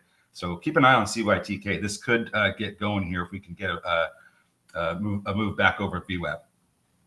Okay. Good stuff there, CYTK. We are popping above that. We'll see if that trend line holds. Good stuff there. PDK, we did take a look at Hoth. You're all set. Brandy, Ryan, can you take a look at NBY? Sure, Brandy. Let's pull up NBY here. This is Nova Bay Pharmaceuticals. 80-cent special dividend, and the stock is trading at $1.80, and that seems odd. So let's take a look at this. We talked about that last week, didn't we? Yeah. So this was on Tuesday, August 26th. They declared an 80-cent special dividend. One-time special. Is this the one that you have? This is the one. Because all you got to do is look for David Lazar. Yep. David Lazar, the guy that dropped a whole bunch of cash, became CEO, and then he said, hey, how about a special dividend? So there it is. Okay, now this is the one that you need to hold for a certain amount of time. Yep. Same like just like that when we were talking about earlier, you got to hold all the way through the ex-dividend date. The special cash dividend will be payable at September 29 to stockholders of record as of the close of business on September 15th. Right. But look at a couple paragraphs lower. Yeah, so it says here, representing the assignment is the right to receive the special dividend from the record date of Sept 15 through the closing date of trading on September 29th. So you do, in fact, need to hold that. Yeah. And I was looking at that one just above it. Stockholders who sell their common stock during the dividend right period, September 15th through September 29th, will be selling their right to the special dividend. So it's in plain black and white right there. Yeah, sure is. Do not sell if you want the dividend. Yeah, Gunny Johnson, I was wondering the same thing. Is this the same UFO guy, the same David Lazar that gets talked about on all those Rogan podcasts? I don't think so. But that would be something if it was. If this turned out to be the same guy, someone do some DD on that. Yeah, that was Bob Lazar. Thank you, Nathan. That was easy. That was easy. Maybe this is his brother. Are they really cousins? No, Gunny's just trying to stir some stuff up here. That'd be Nathan's trying to keep us on track. Gunny's trying to stir some stuff up here. But I will say, I had the same thought when I first looked at this. I was like, I know that Lazar name. I know that Lazar name from the UFOs. Obviously, Bob has his own thing here. Okay, Jonathan is not. They're not related. They're not the same. All right, Brandy. Here's my follow-up question to you, real quick. What seems odd about this? Are you concerned that it's not payable? Are you concerned about that holding period? Are you concerned it's an 80-cent dividend on a $1.80 stock? I guess I'm just wondering what you think is odd here. It does seem like this is going to be legit. You have to hold it during that period. I'll tell you what, that period will be important What was it again? Let me just mark this down here. Sept 15. Yep. Okay, 29th. so Sept, I have to spell correctly. 15. Oh my God, Ryan, come on. Through Sept 29 is spective time frame. Okay, I'm going to add that as a note so I don't forget here. We'll see what happens. We'll see what happens on this. I'm curious. And UUU, 3 U's, not 4. That one's from September 18th to 26th. But you have to hold it through there? It's the same situation. Same situation. Okay. Dividend right period. Same situation. So 18 through the 26th. Yep. Div right period. Sept 18 through Sept 26. Boy, it was a lot easier to type the same thing that time around. Wake up, Rhino. Wake up. Okay. Really good stuff here. Let's flip over. What are we at? Yeah, we're less than a minute here. Let me flip over to my main workspace. We're going to get ready to go. Let's have a day, folks. September is here. Red arrows are everywhere. Bless up. I mean, I don't know what else to say, so I just come up with that. And we open. Out of the gate. Looks like mankind is going a little bit lower here, trying to recapture that VWAP. So far, the double top telling us what we thought might be happening here. We'll see if that ends up going lower. CYTK moving over that trend line. This is starting to go now. A little liquid here on this one. What else? Hoth, that got a rejection at VWAP just as we were going into the open. So that's lower, getting support from 65 EMA. And CYTK, that's just liquid and it's bouncing all over the place. Might be tough to trade if it stays a liquid like that. I'll bring up CYTK here. Oh, you know what? Go ahead. Sorry. HWH trying to get some support, turn around, recapture some of these EMAs. UUU trying to do the same thing.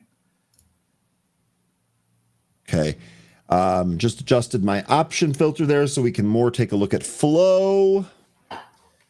Let's see. UUU pulled back. Billy's on this one. So you're looking for a scalp here. And that did pull back with that 560 right to the VWAP there, Billy. Nice. Looks like UUU is trying to push up now.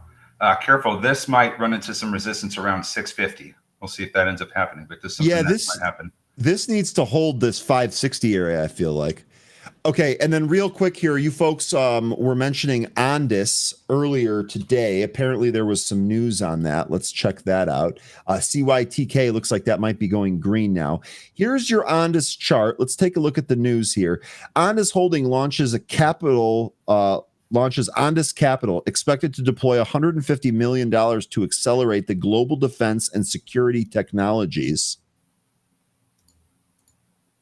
I would have to go through this. Yeah, I'm a little concerned with UUU just for now, because if we don't get above the 650 area, we might be putting in a head and shoulders pattern intraday. So just something to watch for here if we can't get above that 650 level. Let me just read this here real quick, 13, because obviously I couldn't read this morning. Sure. Launch at the end of this. The company also announced that James Acuna, who recently joined the board, will lead the investment program. Will combine advisory services with direct investment to support rapidly scaling of mature and combat-proven defense technologies. This unit will initially emphasize activity in Eastern Europe with a particular focus on Ukraine to build bridges to the allied markets in the United States and Europe. Ondis expects to deploy at least $150 million to this initiative over the next 2 years, with an investment expected to begin in the fourth quarter of 2025. So this seems good here. Ondis represents an important evolution in our business model. Eric Brock, we're creating new financial and operating structures aimed at rapidly scaling the critical defense and security capabilities globally. So it looks like they're setting up some program to scale the drone production and deliverability quicker and faster, and they're going to start with Ukraine. Nice. So they are one of the biggest manufacturers of drones. Yeah, that sounds good. We'll see if the market reacts to that here today. On the surface, I got to think that that's pretty good. That seems like a pretty good PR there. We're getting chat's really pointing out NUKK. That thing is on a tear right now. going up to 625. Another one that has been trading very well this morning, CYTK, that has been hitting the levels we pointed out very well. The one that's got it recently rejected at is that 4750. So looks like CYTK is being well behaved at some of these levels. Already hit 2 out of the 3 we pointed out. All that's left is the pre-market high. We'll see if it can get up there. Okay, so NUKK, this one's really moving here now. CYTK, this was thin. Oh, okay, so that is so we're still waiting for this possible 48 spot. Looks like this is just trade up here. This is still spread though. 13. I'm looking at this. This is spread quite a bit. You got to be careful on this one. Absolutely. But it has been hitting the levels pretty nicely. So it just got to have to decide if that's the risk you want to take on this one. We do have others we can trade if this isn't something that you're interested in. It looks like UUU and HWH are both looking like they're trying to go higher here. They dropped initially, reversed. They're trying to get through some of these EMAs. That's what HWH is doing. VWAP is next for UUU. It's above all those. But remember, I think if this can't get above 650, then it's going to put in a bearish pattern. So be careful with UUU. If we can get up to that 650, just consider maybe taking some gains or lightening your position if it starts to reverse.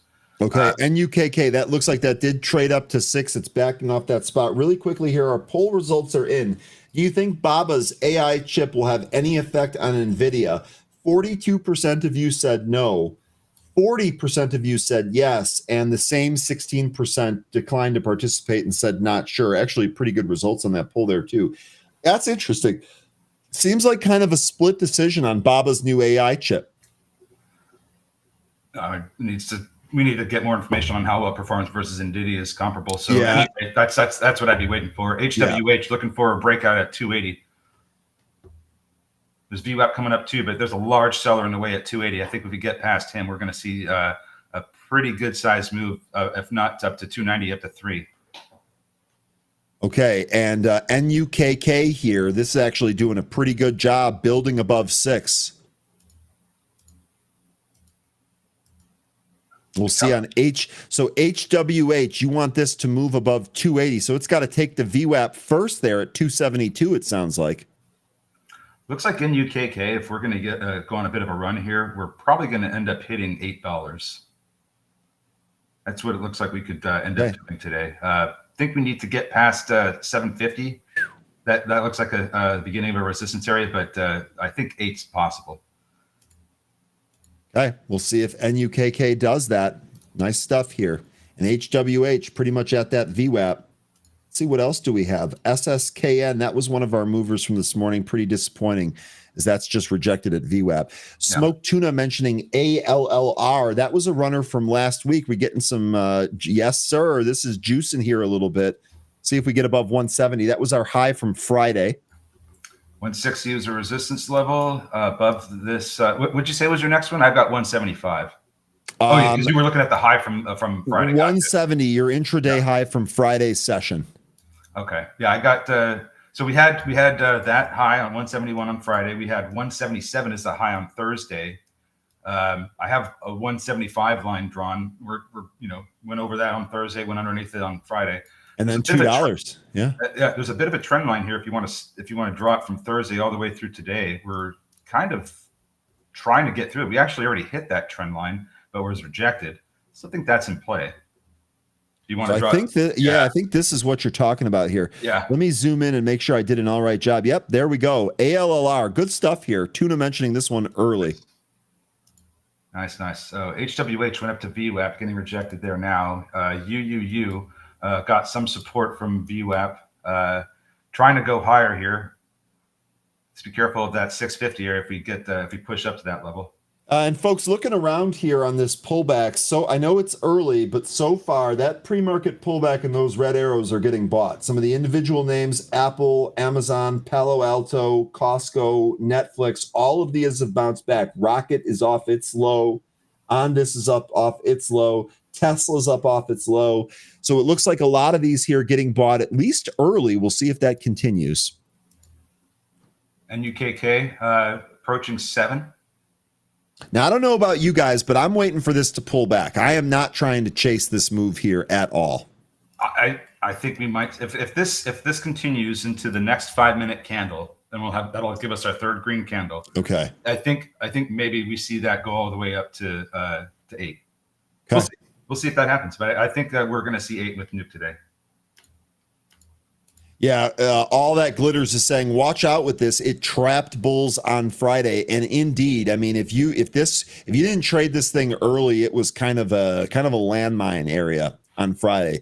Don't want that to repeat here today. How are some of these other names doing? MSOS. Smoke Tuna saying NUKK will go to 9. Billy mentioning SOGP, which was another big runner from last week. We'll see here on SOGP. This is popping again. This thing back in the teens. Lou is saying, I sold NUKK around 613 and regret it big time. Lou, you might have another opportunity here, buddy. All right, 13, I'm going to go to the washroom real quick. I'll be right back. Sounds good. This was an exciting open. It was. Wiss, let me think about Lucid. I'll get back to you. BRB. Meanwhile, SOGP moving up. I'm going to look at that one. You guys just mentioned that a second ago. Okay, so that one's getting some good movement here. 1487 currently the high. Look at a larger chart, see where. Okay, so we went as high as 1660 on Thursday, it looks like. I think we're probably going to end up going up to there, maybe even today or higher. Looks like 17 could be on deck for SOGP today. Very, very thin, but could move up there. Meanwhile, let's look at some of these other names we're trading this morning. ALR, still hanging out up here above VWAP, not up at the 167 high that we just printed this morning, but still hanging out in this area. Could be starting to print a bullish flag or pennant. We'll see what ends up happening with that. NUKK hit 690. Now it's backing off a little bit. SSKN trying to put in the first green candle of its session here. Let's see if it can stop it selling. NBY, this has been going sideways since the open. Did get a small pop, but above VWAP, it came right back in. Now it's going sideways between the VWAP and the 65 EMA. Which one is this? That was NBY. NBY, that's the special dividend that Brandy asked about. Okay. And CYTK, this is also still above VWAP. Did trade beneath it briefly, but it came right back above. Got support from the $46 level. Looking for another test of $47.50. Looks like SHFS is down at the 65 EMA. Let's see if this is where it can get support or if it's headed lower. Okay, Ondas here only down 3%. Ondas only down 20 cents. This thing has been ripping since it opened. That's ONDS. That's good to see. But we have a lot of results here on the scanner. It looks like there's a lot of volume in some of these names. ONDS, you said was ripping, but it's still down from the close on Friday. Okay. Yeah. It really pulled in the pre-market. Then it got that news that we covered. It started trading back up. That so far is holding. Bitcoin is a really good mention here from Glenn. Bitcoin really reversing. Let me check out my Bitcoin chart here. I guess what I'd be wondering with ONDS is when we opened the pre-market and we dropped down to the I guess it was 570. Did that create the ceiling for it today? So far, we've been getting some rejection at 570, and interestingly, the 200 EMA is also right there. But it seems to me like that's going to be resistance area number one. Like we got to get through that, and if we do, then the drop, or I guess the close from Friday would be the next area above that. So, and there's a lot of sideways consolidation after that close. So. Gives you a little bit of a range, like 585 to 590. So if we can get through that 200 EMA where that 570 area is providing some rejection, that would be the next area. It would be 585 to 590. Okay. Jay Michael, yes, it does appear that the Bitcoin is not updating. I will check into that for you. Let me go back to the main workspace here, though.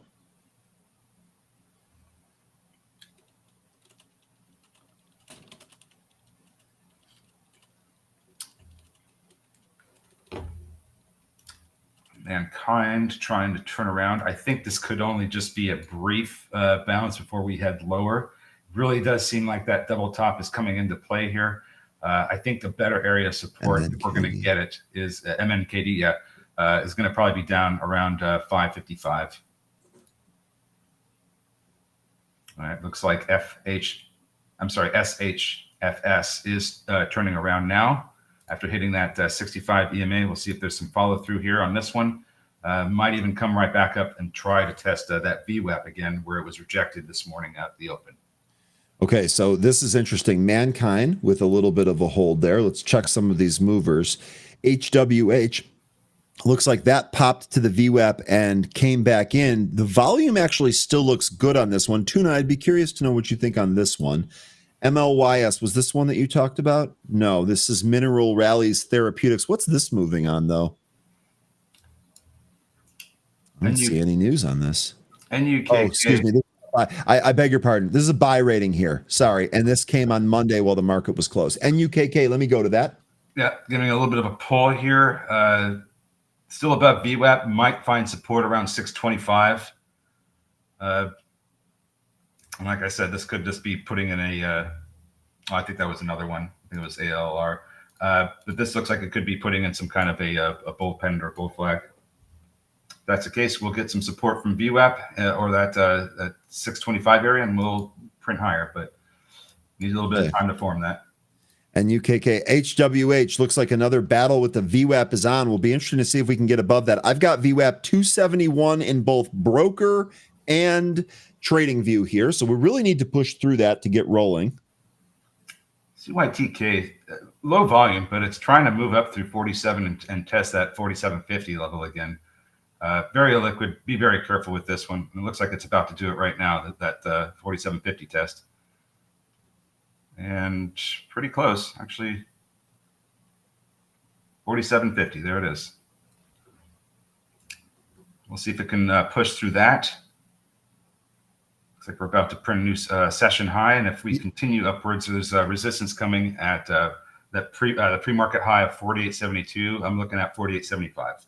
And I'm looking here at CYTK. You know, one of the other things here, volume looks like it's compressing a little bit here. Mm-hmm.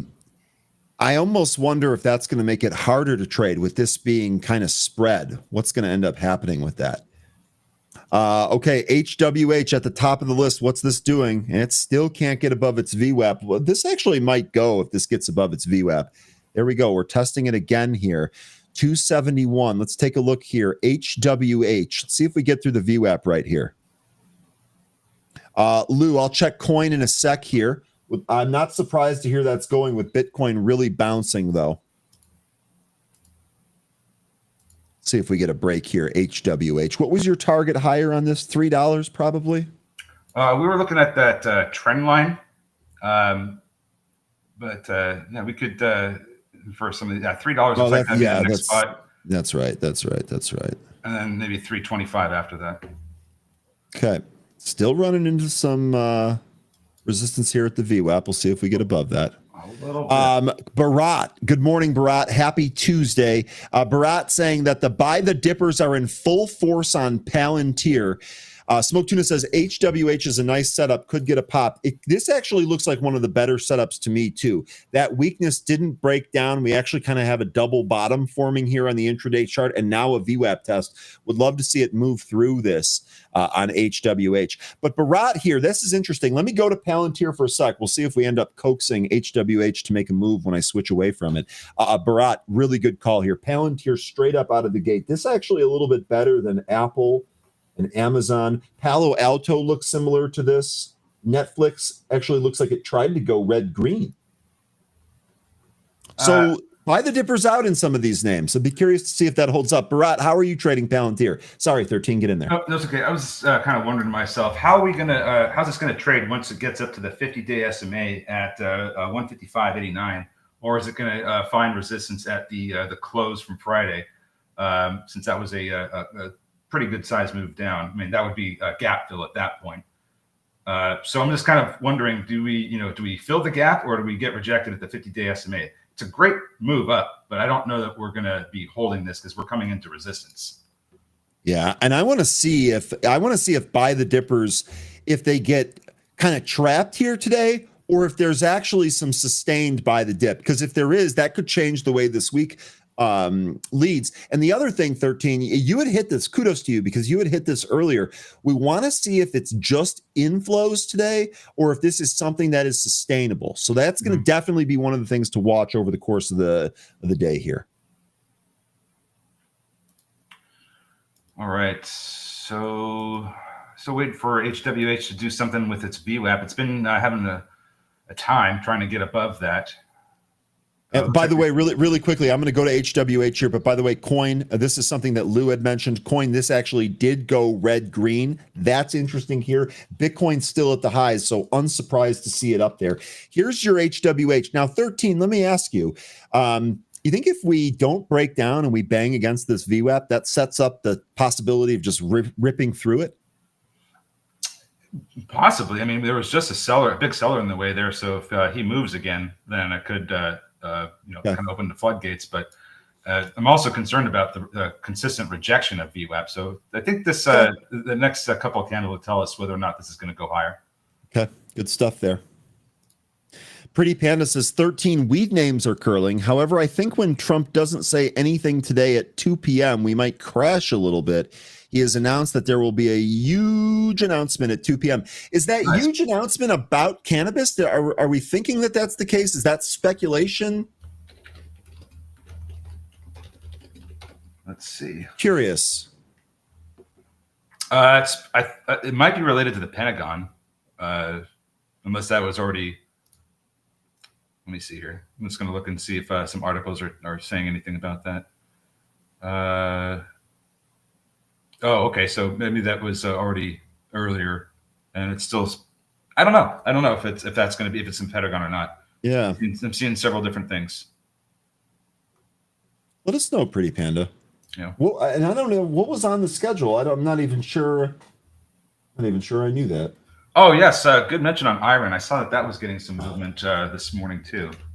HWH back at its VWAP right here. So we're kind of still with Iron. We're still. Oh my God, HWH through the VWAP, big pop here. Now the question is, do we pull back and or do we actually keep going here? Looks like 285 was the high on that pop. Looks like there's still some room to go here. See if we end up getting that. But it might be tough to get above 3. That was a bit of a resistance area on the way up here. Let's see on HWH. Boy, that buying came in there like a wrecking ball. It just took that out. Here we go. There's 285 again. Nice. I actually see, boy, that a little bit of size. Yeah, it flashed above there. 286. They are taking that now. See if we go above here. 286. CYTK is also trying to push higher over 4750, continuing to hit that level this morning. Remember, this one's pretty illiquid too, so just be careful. But if we do get through this, I think we could see a pretty good move up to 4872. Okay, Smoke Tuna says HWH hit 3 and then pull back. There it is, right to 3. Okay, I'm out here. That's one scalp. Boy, it actually just went higher a little bit there. That's one scalp on this. We'll wait for a pullback on this. I'm not sure. You know, the battle, Smoke Tuna, the battle that we saw this do at VWAP, I think you're probably spot on with your prediction there. I would be entirely unsurprised if this moved to 3 and then came back in again. But I don't want to take the trend line. In fact, let me re-add that here because I added it to my other chart. Let me just take a second to do this here real quick. I think this is what we wanted to do. Okay, 1 for 1 on this. We'll see if we reset from 3. And if you guys make bank because it goes above 3 without me, well, then you know what? The group's making money and we happy today. That's right. Scalp Fubo and Amazon, Izzy, awesome. I'm on HWH, and I had a little one there on CYTK, but that one is just a little too spread for me to re-enter. Honda's looking good today. Would like to see NBY's volume expand. I have no position in this, but this is the one Brandy asked about. Got a pretty interesting setup here. It just seems like the only component really missing from this is just more volume to get this going, because it's got a pretty good setup. Trading above VWAP now, it's just not moving very much. So if we can get some volume in this could move. Pretty good. Let me ask, is anyone playing this for the special dividend setup that we talked about for holding it in that period?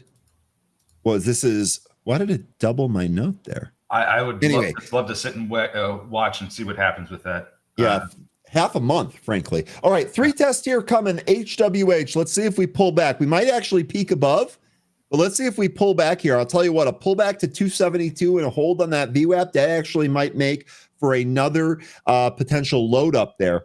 Crimp Biscuit out at 295. Looks like nice. That was a pretty good scalp for Crimp Biscuit. We'll take that. Very nice. Mankind getting that brief bounce. I don't know that it's going to be on the recovery here. I still expect this to go a little bit lower. I feel like we're going to get a double top resolution. Okay.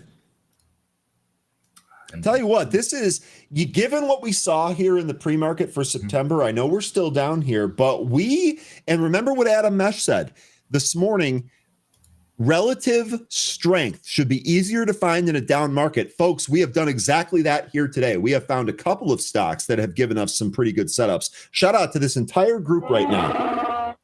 Look at not being scared away by September. Look at Palantir. It went up to that consolidation from Thursday.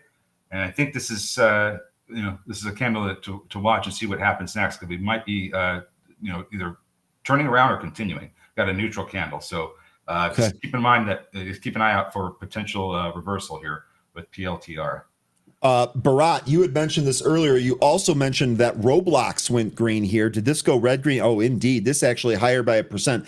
Bharat, what do you got your eyes set on here today? Or are you playing defense? Or maybe I know you had a pretty big week last week. What are you looking at here today? HWH, by the way, back at 3. Smoke Tuna, I'll tell you what, so far that call has been great. We'll see if it goes through 3 here. I'm personally waiting for this to pull back as we're out that first scalp. Big Dave scalping CYTK for a full $1 here. It gives you a cash register ring on that. Good job. That's awesome. Yeah, a liquid mover, but man, this thing has got some really nice levels, and it's hitting all of them. Next level to hit is that going to be that 48.72. Okay, HWH through 3 here now. So it looks like that's going. Grats to anyone that was still in that. Oh my, 321, your high print there. It's trying to hit that same resistance area in the pre-market where we had that 338 high. We should be at least tickling that a bit. But we'll see if it can push all the way up to our trend line. Might need a little bit like several more candles to do that. I don't know that it's going to do it in this candle or the next. I'll be honest with this HWH at this point now, I'm actually rooting for a pullback because I'm out of that a little bit early. Happy with the green scalp. 2 for 2 on scalps. That's great in the face of the red arrows, but I want this to set up again. Rhett says, good morning, 13 and Ryan. Good morning, Rhett. Welcome back. Finally back to Houston from a 3-week road trip to Idaho to visit friends and a junkyard hop. Only one trade here in XOM at 107 about and out at 1331. Rhett, what'd you get at the junkyard? That sounds like fun. Also, I've heard such good things about Idaho. How was that road trip? I bet it was awesome. ALR, it's slow moving. Volume's not looking great, but it's got a pretty decent setup that makes me think that the trend line that we drew earlier is about to be tested. So just something I'm pointing out there as I cycle through all these again. Red, I think that you were out at 113.31. So I think that you had a 7 to 3. I think you had a $7 move here on XOM. Not bad. Welcome back. You heading lower or trying to. It might find some support around the 65 EMA. There's one I was looking at that was pretty interesting a second ago. Where was it? Maybe now we're getting a pullback here in HWH that pulled off of its high print, not even back down to 3 yet. Here's your UUU chart. Looks like this is actually struggling to get going here. ONDS now up to the close on Friday. ONDS red-green move right now. So here's about what we were looking for it to find resistance, right about this area. So we'll see what happens here with ONDS. Meanwhile, Palantir, that's starting to look like it's also hitting some resistance as well. That same area where we were around the area we closed on Friday. So maybe we are just kind of getting a gap fill and we're backing off now. ONDS right to 590. Stopped right there at 590. We'll see if that can get 13. Rhett, 113.31. Don't worry, boss. I speak trader too. I know how to read through errors in most cases. HWH still holding higher here. I'll bet. Yep. It has me wondering if it is going to pull back. 1330, large seller. A little bit of a size there at 325. And I'm sorry, I said 13. It's 330 that it has the size there. So it's trying to hit it right now. Here we go. HWH more. Smoke Tuna says it will go, no pullback. Looks like I might be out of that one a little bit early, but that's okay. Again, just the mindset here with September, not worried about missed moves to the upside, way more worried about protecting capital. And so far, so good. A lot of the red arrows have been erased. Scalping has built a buffer on the day. Happy with the performance, at least so far. Going to try and not make a muck of it. Trying to not muck it up here. Yeah. Red-green move on Ondas should be pretty good. Maybe that brings in more traders. Maybe we'll see an increase in volume. $6 looks to be the next resistance area. I agree with you, G-Man. So NUKK hit a high of 712. Looking like it's having a bit of a tough time with the 7 handle. We'll see if this can try and push up into the back into the 7 handle and get a close up there on our way up to potentially 8. I know what we're looking for 9 ultimately, but I think 8's gonna, seems like the real possibility here. ONDS slight print above 590, 590. I'm sorry, 592 now.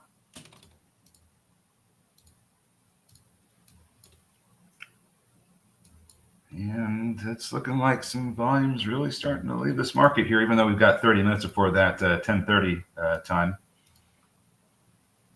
CYTK almost at the pre-market highs. This has been a very slow, illiquid, but faithful mover. AIFF, another thin name here that's moving up slowly. UUU, this still looks like it's going to test that 65 EMA.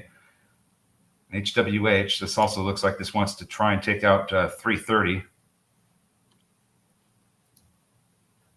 We're finally getting some movement here on SHFS. See if it can recapture the 575 area, where I think there's some resistance. Sorry, I'm just posting something here for work. You do your thing. SOGP just put a new high of 1530 in. And ONDS is slowly grinding higher, although we might be reaching some kind of top here. 594, the current high. Palantir, still having a hard time with that area we were just talking about. Starting to put in a series of upper shadows. If this candle starts to come back in, we might have a reversal on our hands here.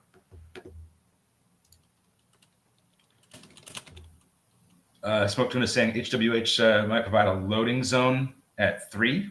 That would be great. That would be great. Let me go. Here is HWH. Oh, that would be a really good spot. I see that. That first impulse candle took us up to 3 exactly. And then that was a little bit of support on the next candle. So if we come back in, I see how that's going to provide a pretty decent loading zone for the next move higher if we get down there. Open. Ryan, 3 for 3 today. Izzy, nice job scalping open there. Wow. Good stuff there. I'll tell you what, Adam Mesh was absolutely right this morning. Said, we're definitely looking at a red market here, but pay attention to relative strength. And folks, we've had no trouble finding some relative strength here today. You guys are finding it right now. Good stuff there. Boom. Thinking about it, mentioning Iran is blessing of what happened. ALR volume, and it's just made another move through that trend line, but it hasn't captured it. So we did get a print, but it came back in. Need to see more volume in ALR, but that was great to see the trend line get hit again. Okay, trend line getting tested here. I'm not in this. HWH also back to its highs, new highs, big pop. HWH, man, right. Chewbacca is thrilled with today's progress. That continues to go. 13, your trend line your trend line is in focus here. It almost looks like this is going to try and go to that. Just incredible stuff this morning. Excellent, excellent. Robert, 11 to 16 on SOGP. Robert. Awesome. And we're getting pretty close here on CYTK of hitting that 48.72. Current high print of this regular session is 48.47. So not too far away, just 25 cents away from that high. Smoked Tuna calling Proc earlier. Is anything going on with Proc, or is this what's going on with here? Pro Kidney. I feel like we've traded this one before. Yeah, this up off the low from Friday. We do have levels from the last time we traded it. So 450 is one level I have. That's pretty good distance away. That's more than $2 away. So I'm not saying that that's going to just immediately go right there. But, you know, if this starts to get volume and takes out some of these other resistance levels, it could. I think the bigger resistance level we're going to have to keep an eye on is 350. Because once we started losing that, we couldn't 250, get back you mean? 250? 350. On Proc? I'm looking at a daily chart. Well, that explains it, 13. Okay. Here's your 350. Yep. I see exactly what you're talking about. Lou is saying, whoever called the loading zone on HWH, thank you. Lou, you are figuring out why our chat is so awesome here, because it's not just the two talking heads that you see, but rather it's everyone that also participates here. I love to see happiness. Through the trend line. It's through the trend line and hitting. It's in the 4 handle now. Oh, my heavens to Betsy. Can I get my shares back at this point? Oh, my God. Call your broker. They're going to be like, yeah, click. Did you hit sell? Sorry. I did. You. That actually is a really good response to that. Did you hit sell, sir? Yes, I did. Okay, well then. It's halted now. HWH. Really good stuff from the group. Let's see what we get out of here. I'm not going to say that this is for sure going to happen, but it seems like 450 could be a quick test here. Just looking at the left and seeing all these resistance and support areas, 450 kind of does stand out. So out of this halt, we'll see if we end up getting that. Really quickly here, Wiss, Ryan, are you still thinking about Lucid? Actually, Wiss, I forgot, and you caught me, and I appreciate that you did that because I intend to live up to the promises that I make here. Lucid, this was a reverse split as of today, right? Let me check the calendar. Hold on a second. Oh, cool. It happened today. I'm pretty sure. Let me make sure I'm getting this right, because like I said, this is reverse split as of the date announced. The record. Yes. So this reverse split 10-1 as of today, September 2nd. So looking at Lucid here, down 5% post reverse split. Wiss, here's what I think about this. This stock has been straight up garbo. I love the car, but the stock has been bad from the moment that we have been talking about it. So I still, unless this thing can prove it's got some type of strength, I still think this is kind of rough. Maybe it'll trade better now that we've had the reverse. What I'd really like to see here for today, a move through 20. That does kind of look like a reversal candle if it closed right now. We'll see what we end up getting here today. But LCID, this could be an interesting trade. Very low RSI, potential reversal candle. You decide if you want to trade this or not, but it looks like at this stage, $20, maybe just shy of $20 is going to be the next resistance area. If you look at a daily chart. PLTR reversing, says Michael. Hey, appreciate that. Let me see. Oh, yeah. Hey, those upper shadows. I think that was our signal. We did get a little bit of a pull here. There always could be the situation where it finds support and turns around. So let's see if it can get down to VWAP. I currently have that around 154. If it doesn't and it gets support, we might see this turn around and try to smash through that 156.50 area again. So need to see a loss of some levels here now that we're starting to come back in. Wiss, looking at the daily chart here on Lucid, this is kind of what 13 was just talking about. Boy, oh boy, we really want this to recapture 20. Otherwise, this actually looks like a humongous break of some support that goes back to the end of last year. Oh, this is all-time lows. Yeah, all-time lows. So again, I think we really need to see a recapture of 20, ticker LCID. Yeah. And I'm not sure we're going to get that, to be quite honest with you. They've raised the price target to 30, says Joseph. So that puts it that puts it toward the top of this sideways consolidation that it's been having for about a year now. with some exceptions on some breakouts, but they came right back in. Now, is he okay? So that's Morgan Stanley. Got it. Morgan Stanley has a price target of 30. It's also worth noting that Stifel had a price target of 3 prior to the 1 for 10 reverse. So some napkin math puts Stifel's price target at 30 as well. Mm-hmm. Now, as far as HWH here goes, first of all, Kathy, this is a masterful job of trading. This is how I should have done it. I'm more in protect mode, so I'm just in and out as opposed to scaling. But well done, Kathy. Credit where credit is due. 260 scaled out of most and holding 20%. Remember, this is halted here at 4. Kathy's in at 260. Well done, Kathy. This is a hell of a way to find a big mover earlier. Or to find a big mover early in the day and using relative strength. It's interesting with Lucid. You have the 500-day SMA that's continuing to bear down towards that $30 level. It's currently at 31.10, 31.11. So it seems like if we're going to, pay attention to that price target and trade on it from where we're at here, that's a pretty good, 12, almost $11, $12 move up to the $30 area or the 500-day SMA, where it previously rejected the price back in July. Something just to keep in mind. We could see this, this move and get rejected at the 500-day SMA again.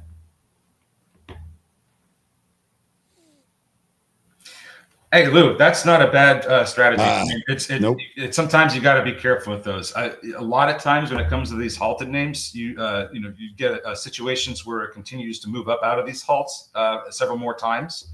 Other times it just is done for the day and it just comes absolutely crater. So yeah, probably the best idea to just not touch them after they've halted because they can get really wild afterwards. Not terrible. Not a terrible morning here. I'm going to roll through some of these other ones as well. The CYTK is also looking like it's trying to test that pre-market high at 48.72. Getting pretty close again.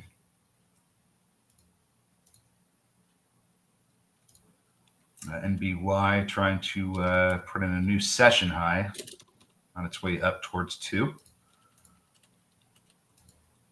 SOGP is also halted now. So folks that were mentioning that one, that had some really good movement. Up out of the gate, kind of curled over, found support at VWAP, blasted higher into 1763 before we halted. Well done. Okay, HWH, this 445 right to the spot that you guys were talking about. 440, 442, 445. These have been the resistance areas. It went right there out of the halt. That is your high print on the day. Now we've pulled back that. Pulled back from that. We'll see if we set up here again. 13, what do you think? If we back test the trend line and hold it, might we reload there? Okay. I think that we might get some price action trading where it does back test the trend line as support. I'm not going to take any other positions. This thing's already been on a run, but if you feel like there's a potential trade there off the back test of the trend line, go for it. Don't let me stop you. I just think that it's a little bit riskier now than it was earlier. I would agree with that. Really good stuff here from the group, though. I see a lot of money being made, and that makes me happy. Oh, yeah. We out here in September making money nonetheless. Oh, hey, thanks, Rhett, for that mention. FIG, first public earnings tomorrow after the close. Yep, I mentioned that earlier in the rundown, too. Okay, remember. Cool. I didn't catch that. Lulu's going to do a Celsius move thinking about it after analysts FUD. Let me look. He's not the first person to suggest that. HWH more now 465, folks. We hooked a winner. Big Dave's done for the day. That's nice. What I like to see, folks. Really good stuff here from the group. Good stuff here from the group. You didn't even get a back test opportunity on that. No. Nope. All right. Let's see. So coming up to some resistance here. HWH about to be in the thick of it. Seems like 5 might be a little bit of a trouble spot for HWH. We'll see if that ends up being the case. Meanwhile, CYTK, new session highs, $49 prints. This thing was awesome. Illiquid, scary, but awesome. This thing looks like it's going to try for 50 if it keeps going. 49.22 current high. I don't think I'd be hanging out in this one either. This has got a pretty large float. So it's. I'm sorry, nice. which one? I was answering another question off screen. This is CYTK. CYTK. This one was great. Hit all those levels on the way up. Blasted through the. The pre-market high. I don't know how much more I'd be trading this one. I've already got what I wanted out of this. I don't know how much more this is going to go or behave this well, but this is a winner. HWH may be pulling back finally for the first time here. Let's see where it goes. A lot of really good stuff here. Bob saying, forget about a good morning. Let's just use great morning. Yeah, okay, Bob. I'm convinced. That's exactly what we'll do. Sarah here, Sarah Sasti saying HWH was a great play last Friday at 218 thanks to the Benzinga movers. Now I'm done for the day. We got another move here today. This is awesome. This is awesome. I love Guys, it. we are starting September with a bang. I expected nothing less from this group. I love it. I love it right now. Oh, look at Hoth. It's trying to make a move through VWAP right now. Echo base, I found him. We're right at the VWAP here on Hoth. Looks like SSKN. Whoops. No, that's ALR. ALLR. That's still trying to push through that trend line. The volume's just junk. So if it's going to make a move, it's going to make a move quick, and then that's going to be it. But this CYTK, that's still looking for 50. Great move on that one. And HWH is also awesome too. So 470 is the high right now, coming back in a little bit. Still potentially could have a trend line back test here, but you guys trade it how you want to trade it. All right, what else is looking good here?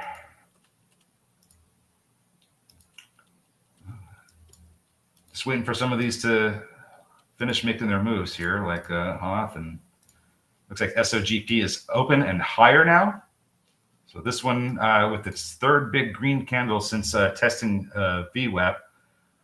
Now we're coming back to 1970. But real quick here on SOGP, this was a mention from one of our happy hour members. It was noted as a potential high risk, but this thing went crazy. Yep.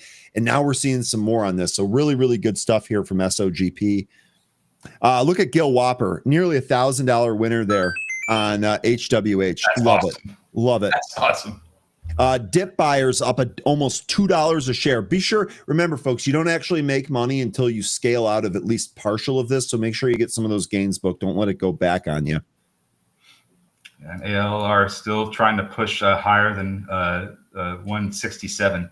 Seems like we are kind of trading up a little bit into an ascending triangle. So 167 could be a bit of a breakout spot if we can just get a little bit more of a volume expansion here. We're right there. It just moved up there right now.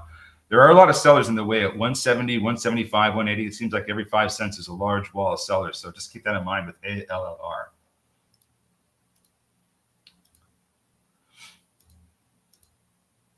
And BY, new session highs.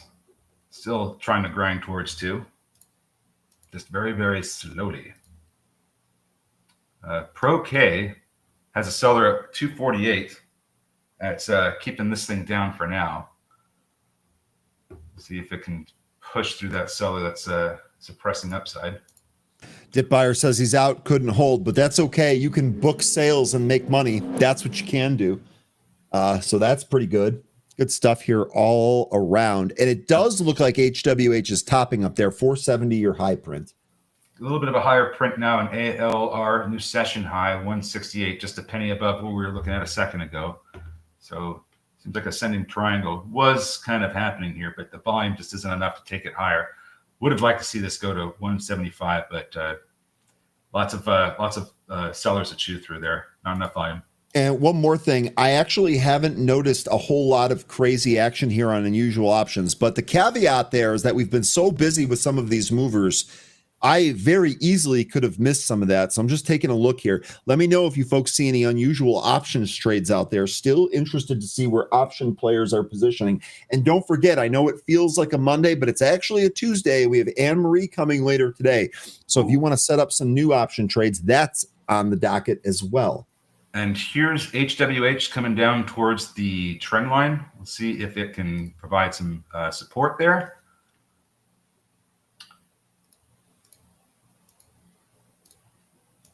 And looks like NBY still slowly making its way towards 2. Just it's taking its time. Big Bear Hug says Dip bought Lulu into earnings here. Remember, we did talk about Lululemon earnings coming here. I'll bring up the chart so you can see where we're at here. Lululemon down 2.75% today, down near the lows. They report Thursday, football day, after hours. And in just one more, I'm going to tease it again because he was so good the last 2 times he came on. That morning, 8:30 Eastern, prior to the open, we're bringing on Eddie Glinsky. We're going to talk to the managing director of alternative investments at Direction about where he sees some of these inflows going into these ETFs. Yeah, with Lululemon, ever since we had that big gap down from their last earnings, it's been trading into a descending wedge, and we just kind of moved out of that. Now we're back testing the top of that wedge, and it's interesting that we're having earnings in a couple of days because it's really starting to seem like it's got a setup here to where we can back test that wedge and then move up on earnings. I feel like this has been hammered down enough to where this could provide some pretty good trades. 220 would be my upside target if we reverse here. I know that the 50-day SMA is in the way at around 215.26, but the resistance area that I'm looking at here, it seems like 220 is the spot for as the next big resistance level. HWH might not be done. Yeah, we're looking to see if this is going to back test it did back test the trend line. Perfect. So I think that was it. That was the back test we needed. Maybe there's one more coming. But if it's going to back test it and go higher from here, it's going to happen pretty soon. And you know what? I do have it back testing that too. How about that? Yep. So we would need to see a break over 470. Lion here looks like you finally got your head removed from your rear end. That's awesome. Take a look at AEM, which is a monster. This is, of course, Lion's favorite gold miner here. This continues to trade up here. Lion talked about this months ago. I think this was in a 1-teen handle. Credit where credit is due here on AEM, Lion. You've been hammering the table on this one. This continues to move higher.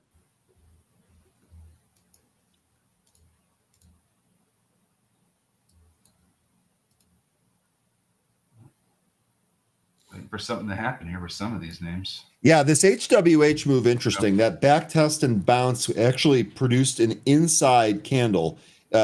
Didn't technically, I guess, from the 5-minute candle, but from from the break of the trend line to the high, we are basically still inside that range. I want to see what the next move is here. Smoke Tuna mentioning that NUKK is done. See if Lion agrees with him there.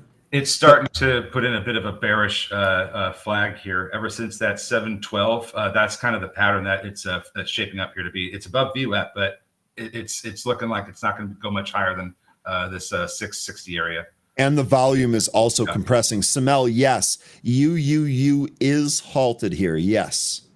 And I agree with your outlook on NUKK, both you and Tuna. Not only does this look a little bit bearish here, these wicks to the upside, I almost think a rollover and a breakthrough VWAP is probably next here.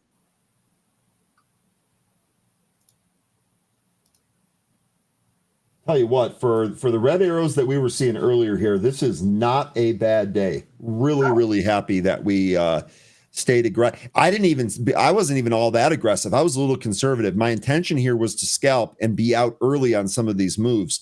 And even with that, ended up being pretty good negation of some of that initial red arrows. Someone here had mentioned, I don't know, I can't find it here. Someone had mentioned that the bounce might be over here. It looks like the market is trying to figure out where it's going next. I don't know that it's over here. I see exactly what you're looking at. Here's what I'm talking about. Let's wait and see if SPY clears this out and moves higher here. I almost think 641, 642, your next spot there. I'm looking at the SQQQ at the moment, and I'm also cycling to the TQQQ and the QQQ in general. And it looks like the Qs are going to make another move higher. We're trying to anyway. So there could be one more move coming in the Qs before we actually get that weakness that I think is also coming. It looks like we're just trying to make one more push up here. Okay.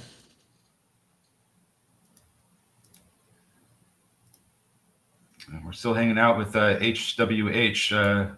Another inside candle it's starting to look like here. We do have a minute 25 left in this 5-minute candle, but it's certainly compressing.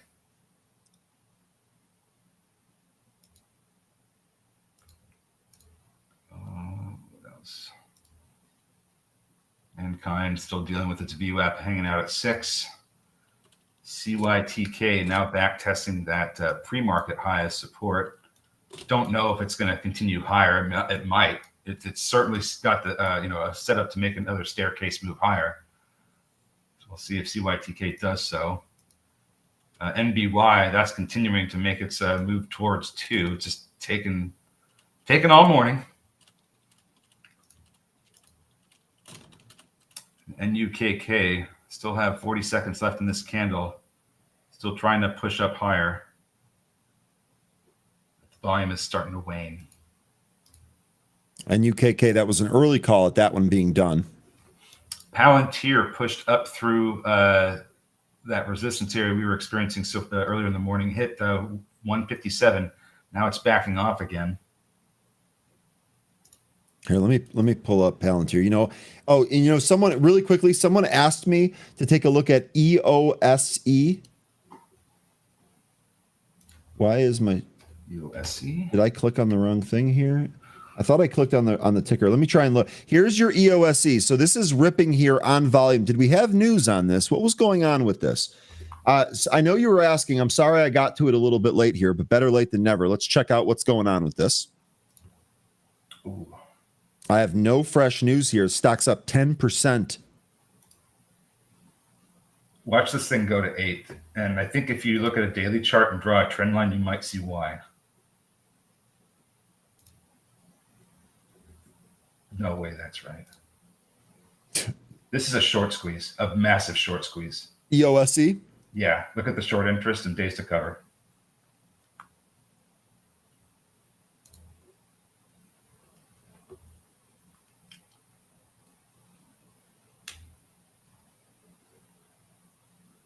Oh my God, 87% of the float shorted. You weren't kidding. CYTK calls. Isn't that one from our movie? These are the 70 calls. That's the big liquid CYTK. Yeah, it's the big liquid one. 70 calls for January. Repeat buys there. January. Let me price those calls out here really quick. Oh man, that could mean 50 prints or more. I was going to say, didn't you say that there was an event? I can't remember. Wasn't there an event coming up for this one?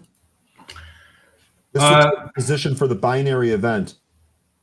Let's see. I don't think I said. I didn't. You know what? Let me pump the brakes on that a little bit here. First of all, there was 5,600 contracts held in the open interest for the January 70 strike, and 1,400 have traded there. With that contract being up 266%, I almost wonder if that was a closing trade for partial of that open interest position. I wouldn't read into that too much here. Wasn't this the one that you gave all those different dates for when they're presenting? I thought they were. Wasn't that Mankind? Let me check. Let me confirm that, because that might have been Mankind. I just didn't cover CYTK, so that's why I was asking. And this had a whole bunch of re-ratings. These price targets are up in the 80s. I see why people are after this one. And no, 13, it was not this one. Okay. It was a different one. So this one here, this is up 40%. I mean, be careful trying to chase something up 40% here, but there's some interesting option activity going on in this name, without a doubt. Those contracts now up 364%. And they're spread about $1.50. So careful on that.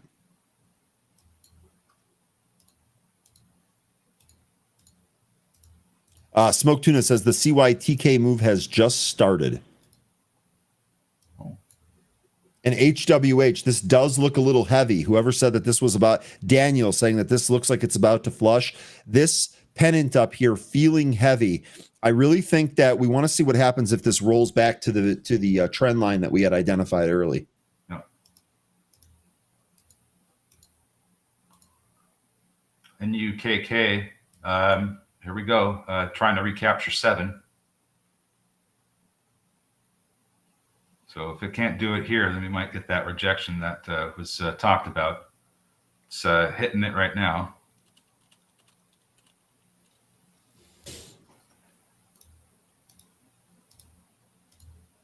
SOGP, man, this thing is insane. 21.45 now. Shout out to Andy from the happy hour calling this one a long time ago, single digits. Yeah, and it's like he says, just got to be patient. ALR new highs as well, 169. And here we are with HWH now back testing that trend line again. If we are going to be done, if this is done for now, we're going to be losing this trend line.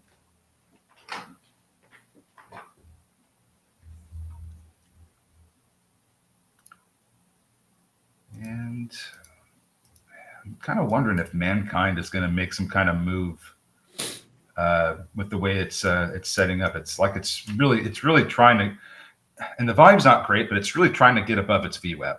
It's been hitting this, pretty much the good majority of the morning ever since it lost it.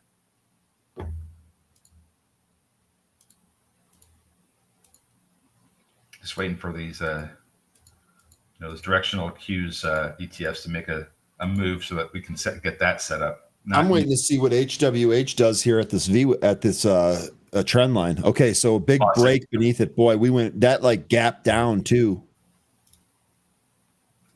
Big spot. That was indeed a big spot. It looks to me like the next spot might be this 340 area. I've got VWAP at 324, by the way. So Nuke, really having to deal with that seller at 7. So if we get a big volume increase here to take out that 7 seller, this thing might just immediately go right to 720. Kind of like that. 717. Sorry, I was a few cents off. Yeah, and I apologize. I didn't have it up here. Kathy asking MLYS thoughts. This is Mineralaris Therapeutics. This stock is up 90% now. This is the one we looked at, didn't have news, right? Yeah, this one here, I don't see any news on this one. Let me check the short interest on this one. 14.69% with 8.5 days to cover. So we did talk about this being a potential short squeeze, but I don't see any catalyst here. What does this do, Kathy? NUKK hit 719 and immediately backed off, and it is really selling now. And SOGP is halted to the upside. I think we mentioned that earlier. Yeah, we did.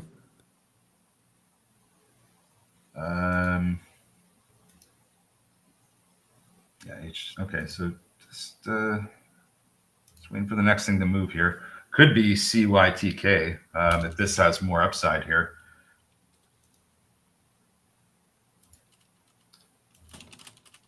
ALLR 171 now.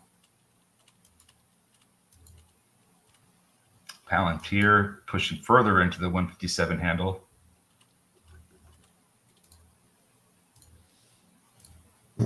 EOSE with an ugly pull. Kathy, I don't have much for you on this. This is a pre-revenue biotech that is $30 stock with no news. I don't know what the angle is here. I mean, there's no doubting the performance today, without question. But I don't know what the story is here on this one. NOS. Now, keep in mind, folks, it is 10:32. We are seeing volume leave the market. Just keep that in mind when we are placing more trades here. Don't want to get ourselves caught in anything. Wow. So interesting how MLYS, when we opened, we back tested the all-time high from its IPO in February of 2023. And then we said, good enough for me. Let's go. Ran up to 30. It's crazy how it just went right down and back tested it. Let's see, what is that level? So that high is 21.98. The low of today is 22. So 2 cents. How about that? All right. VIX did top. Nathan here saying good call on the VIX. I'm not sure what the call was, but VIX did top at 1929. That was in the pre-market. VIX has melted since then. Maybe I shouldn't say melted. VIX has traded down since then.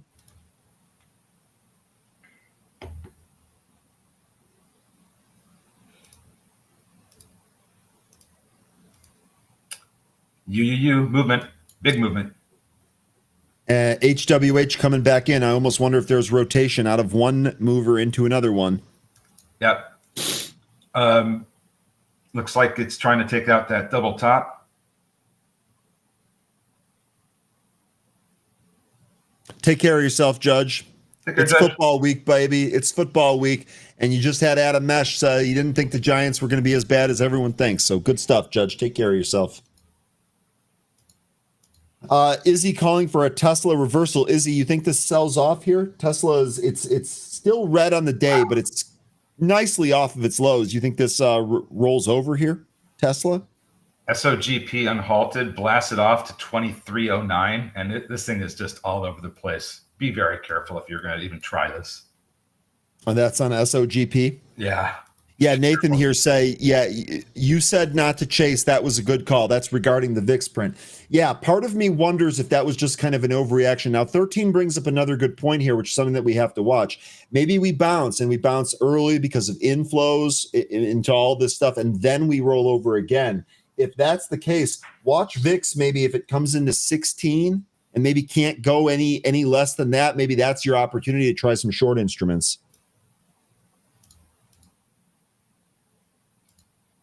All right, Kathy here saying an AI search in MLYS has yielded positive news clinical trial as well as increased institutional investment in a strong cash position.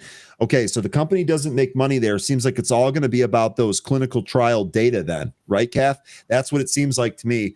If they're not making any money on that, there's institutions betting on that. If that data comes in and isn't any good, that thing's going to get shellacked.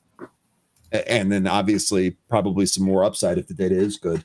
You also have a short squeeze in MLYS too. 14.6% of the float shorted, 8.5 days to cover. That's going to move it as well. But no kidding about the cash position. I mean, you got 101 in cash, 223 in short-term investments. That's probably convertible to cash. So they've got money, a lot of it. Okay, so but they're probably not going to need to raise. That's great. I wouldn't think so. Big Bees said he's looking for that Tesla reversal too. So Big Bees, it sounds like you're looking for Tesla to roll back over to the lows. Izzy mentioning that Tesla reversed from the lows, but it can't push any higher. Really like to see that get above 334, right? Palantir continuing to push higher, 157.73.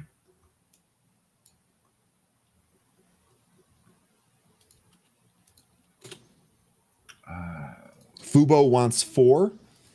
Izzy, I know you've been trading Fubo quite a bit. I think you mentioned that earlier today. I'm sorry I didn't get to it. Let me pull it up here real quick.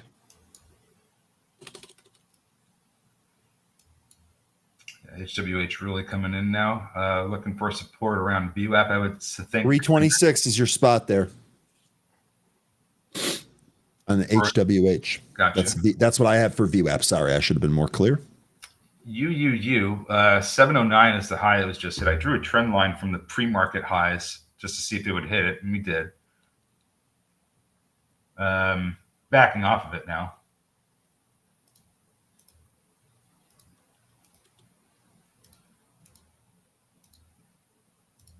So we're getting some backing off in a good amount of things here. Not Palantir, that just came up shy of 158. Duo, this is one, this is a good mention here. Zach, this is one from Friday. This looks like this is going again. We did take out those fries from Friday. Fries from Friday. Nice. Highs from Friday, rather. You know, the interesting thing here, volume today much lower than it was on Friday. I think I'd like to have see that stepped up here. DraftKings. Now, this is an interesting one. You're Rhett here saying that DraftKings liking the start of football season. It hasn't started. So I almost wonder if there's a trade in this leading into football season. I think we see that last year that this really kind of moved lower after football season started. I could have sworn that's what we saw last year. Let me actually check the seasonality for this. Might be too young for that, though. It really does end up doing. I think it's supposed to do a lot better toward the back half of the season, going into the Super Bowl. I recall it's always traded better. You know, we have a chart here. We can just look at last peak. Let's see. That was from the 2023 season. Looks like from August of 2023, you did get this seasonality dip. You got a move up into September, the middle of September, before backing off and going back down to the August lows again in October. But then after that, you had a rip. Here you go, 13. Here's what I have for the seasonality. This is really good stuff here on DraftKings. I've got positive seasonality right now till the middle of September to 9/16. Look at the chart here on the seasonality. This extremely strong. If we want some stats on that, 80% probable with a 16.66% average gain, and if you lose, just shy of a 2% loss. So they don't have full years of data here on DraftKings, but this actually looking pretty good on a seasonality basis. DKNG. So when you see this, it does kind of look like you want to play that into the middle of September and then maybe wait until October. Correct. Like late October. That's exactly right, 13. Correct. Let's do it. All right, Smoke Tuna saying that HWH is not done here. We're actually retesting the trend line back to the upside. So we did not quite get to VWAP, although we did get close. Yep. Now it looks like we're testing that. Izzy mentioning that Amazon call sweepers are coming in. I didn't see any of those, but as mentioned earlier, I don't have a close eye on it today. Let me see what I see here for Amazon, Izzy. Who was trading NBY? Because congratulations, it hit 2. It was Kathy, I believe. Kathy was asking about that. This slow-moving NBY just made you some DOLLARS. Dollars. So NBY, actually, we got that volume spike there. Now, as far as these Amazon options, it does look like 230 is your call upside bets. These are this week's. Yep, these are this week's contracts. So it does look like there's some short-term bets, bullish bets here on Amazon. Now, the put bets here, the bearish bets, they're actually a little bit longer in duration. So, Izzy, let me know what strike and expiry you saw there on Amazon as NBY continues to hit the highs here. Oh, PROK with a gap down. That's not great. This thing isn't trading very well right now. Palantir backing off of 158. I don't know if SOGP is just setting up for another move higher or if it's finally finished. ALLR hit a high of 172 just a moment ago. That backed off. I don't know if this is done yet. I still would like to see a print of 175 before this one finishes for today. Izzy, thank you. Those are the December contracts, the 235 calls on Amazon. So you're looking for a 10-point move from here to September. Is that a bet on the holiday season, Izzy? Let me know. Is that a bet on the holiday season? Good find here. Appreciate you sharing this. This is Amazon. This comes from Cheddar Flow. $3 million in out-of-the-money call sweeps. Amazon, AMZN. Header Flow. Oh, the names sometimes. Cheddar Flow. What did I? No, it's just a funny name to me. Another way of saying cash flow. That's funny. Okay, so what do we now?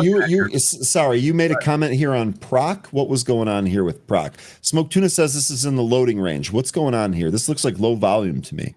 Pro Kidney. Loading range because we're kind of down from where we were getting some support and resistance from Friday. That's about the area that it was just at right now, around 237. It's been a good morning. This thing kind of seems like it's a pretty low volume play. And maybe it does turn around here, but I think that's if you just want to try to force more trades through. I think I'm okay without it. But I do appreciate the notice. Still, NBY 206 now, coming up to the pre-market high, going through it. this has been the slow-moving winner so far, or at least one of them. The Friday high is 213, so I'd say that's a possibility. Okay. Michelle here, man, you guys are on fire this morning with the good picks. Look, I'm going to go back to something Adam Mesh said in our interview this morning. Days like today should be easier to find relative strength. All we've done is try to identify strength and support areas off of the scanner and then try to trade those accordingly. And lo and behold, we've actually had some successful plays here today, Michelle. So we're going to be looking to do this every day. And if September likes to repeat what it's doing here today, we should be in good shape. Hey, that's great that they have 250,000 followers. I'm sure that the name has something to do with that. Yeah, Cheddar Flow is a pretty popular one. We get asked all the time about if our data comes from Cheddar Flow and things like that.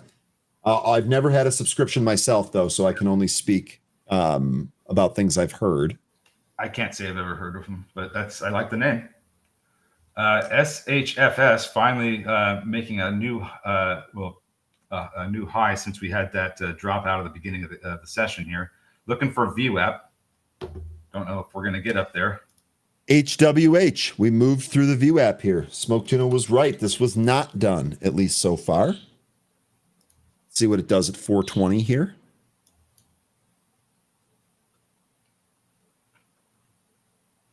So no closes above 445 yet. Wait, hold on a second.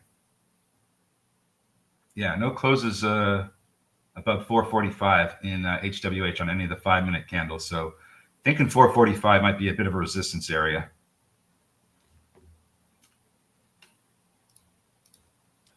Lucas saying the Qs look like they're going to lose VWAP here. So market pulling back a little bit. That bounce basically took us to one of the support areas that we lost in the pre-market and stopped there. We did not move back through it.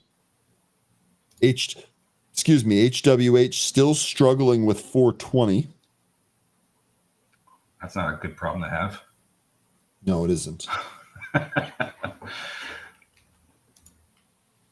Yeah, we're right at VWAP on the SQQQ and TQQQ, so maybe we got one of those trades setting up pretty soon here. Folks, just a look ahead here for today. It's 10:45. At about 10:52, we're going to do a quick all access with Dan, but then we're going to come back here and bring on Anne Marie. So we got a really quick all access here today, and then we'll be back and we'll set up some more option trades. In the meantime, we're going to keep dealing with these movers here. HWH still under 420.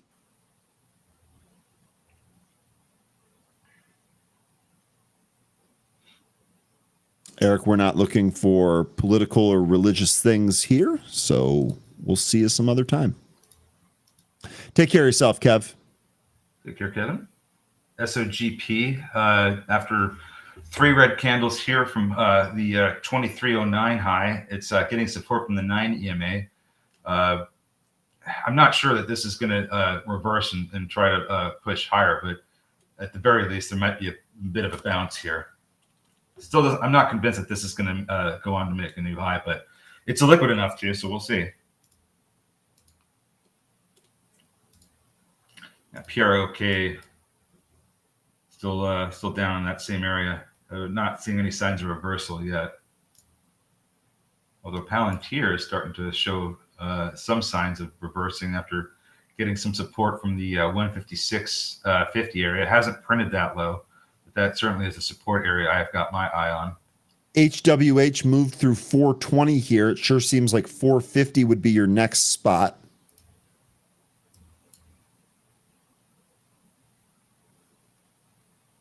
Yeah, I'm still looking for 445 on that one where we have no closes above it. CYTK, after coming down and getting some support around the 4750 level, reversed and trying to go back above 48. It's just above it right now at 48.20. Doesn't seem like it's able to hold at the moment. They're going to get some weakness here. SSKN also trying to push through some of these smaller EMAs. Still beneath VWAP. I have that at 370. 430 now, HWH.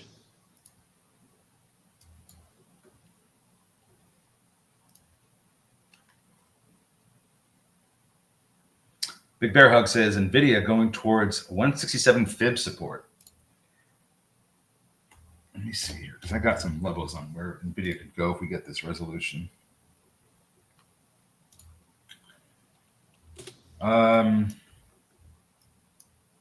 Looking for 158 support in NVIDIA.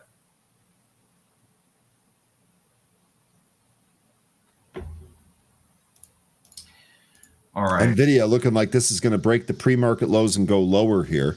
Mm-hmm. The question about how do we view this? We view this as being one of the bellwethers in tech, that if we continue to see rotation out of big cap tech, we're going to keep looking for spots where that's going. We've been talking about that on almost every morning here. HWH. Blast it off to 5. Look at that. Smoke tuna again. And then came. Holy HWH. Now let's see if it gets support from that 445 area. Wish I could have seen that breakthrough. That would have been cool. I was looking at something else. Yeah, same. Going through what the chat wants to do here.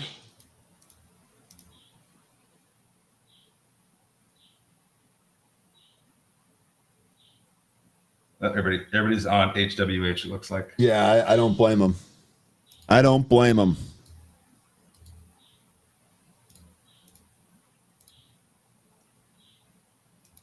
And what's going on? Looks like HWH is the focal point right now, looking for a move through 5 here. And we just got a quick print of 506 before we move back under 5.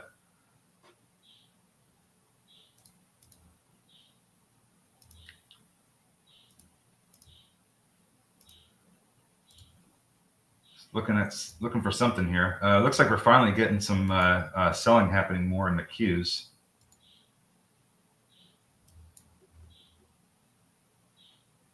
We go back up to 185 and that was for Daniel. That was for Daniel. He wanted to get his break there. HWH looks like a 5 test coming here. Good stuff there, Tanya. You know, it's really starting to look like there's a lot of things that are finished here for now. Seems like if HWH is where it's at, you know, trade it how you're going to trade it. Man, this thing is continuing to push up here. Yep, 5, just unreal move. Let's see where the next resistance area is. Yeah, I think it's all going to come down to the volume here. If we continue to have volume into the afternoon, HWH might still work. I think, I mean, maybe there's some resistance at 565, but $6 looks like the next big one. Okay. And looks like, what is it? TK is trying to get moving again.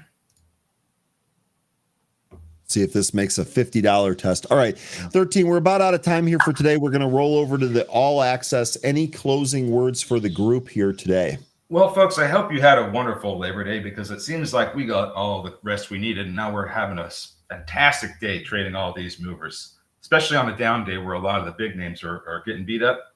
We're not. So it's a great environment to be in. Appreciate you all being here. I'll see you folks tomorrow. Have a great rest of your day. Goodbye. All right. Thank you, 13. Folks, we're going to send this over to Dan Leach now for another all access, but sit tight, because we're going to throw it right back here, and then we're going to bring on Anne-Marie to set up some new option trades for you. All access starts right now. Thanks so much, Ryan. Hey, Zingers, and welcome to All Access. I got a wonderful guest for you today, Louis Black, the CEO of Almonty Industries. Their NASDAQ ticker is ALM. He's joining us for an exclusive talk today. All Access starts right now.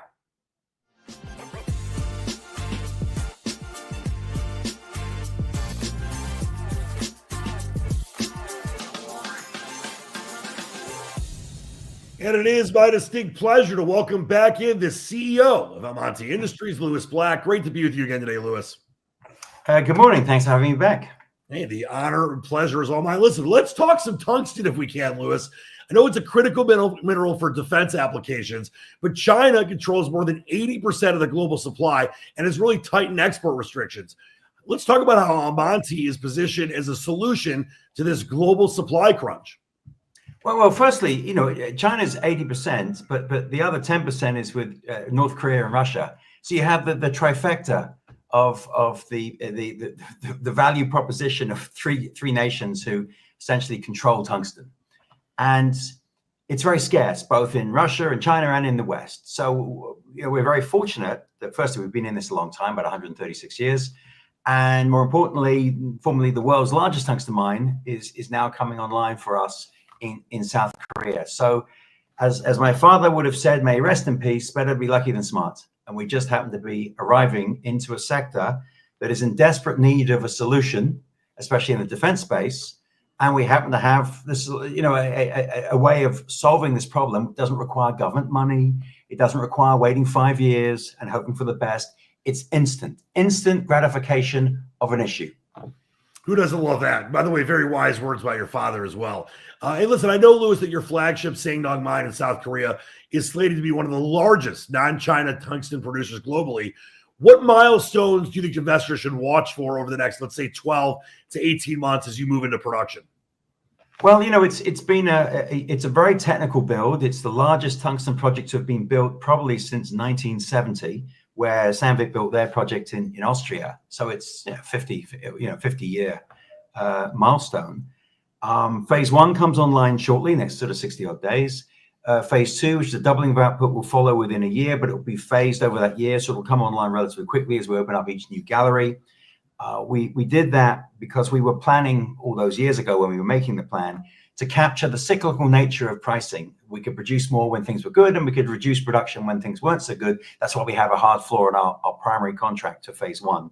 But as it turned out, I could take credit for knowing about this geopolitical mess 8 years ago, but I didn't. We've essentially got ourselves in a situation where we can ramp up very quickly to, as I said, double our output very quickly. And then, of course, we have our molybdenum, and we've just finished our IPO on the Nasdaq. So we're going to do a downstream tungsten oxide plant, which is will be the only vertical, independent, transparent smelter in the world, which is indicative of the appalling state our industry has been in for 30 years. If we're going to be one of one. Well, a lot of great things going on for Almonty. That's for sure. And I wanted to ask you if you believe there's an opportunity for vertical integration within your industry, and if so, to what extent do you believe that? Well, our industry is we are in a very unusual situation. We're the last credible man standing in this space. But you can't build any munitions, any armor, cars, planes, boats, electronics, all the different sectors tungsten's involved in without our product. And so the opportunity to go downstream is there because the downstream consumers, they don't have access to supply, whereas we have supply. So with common sense would say that coming together makes a great deal of sense. So let's see what happens. Yeah, it's always definitely great to be the last man standing, that's for sure. And listen, with defense budgets rising globally, and I know obviously tungsten demand is projected to outpace supply, what is, Louis, the one key takeaway you want U.S. investors to understand about the incredible Almonty growth story over the next 5 years? Well, I think it's very important to point out that the problems we have here in the U.S. are the same they have in China. China also is increasing its defense spending.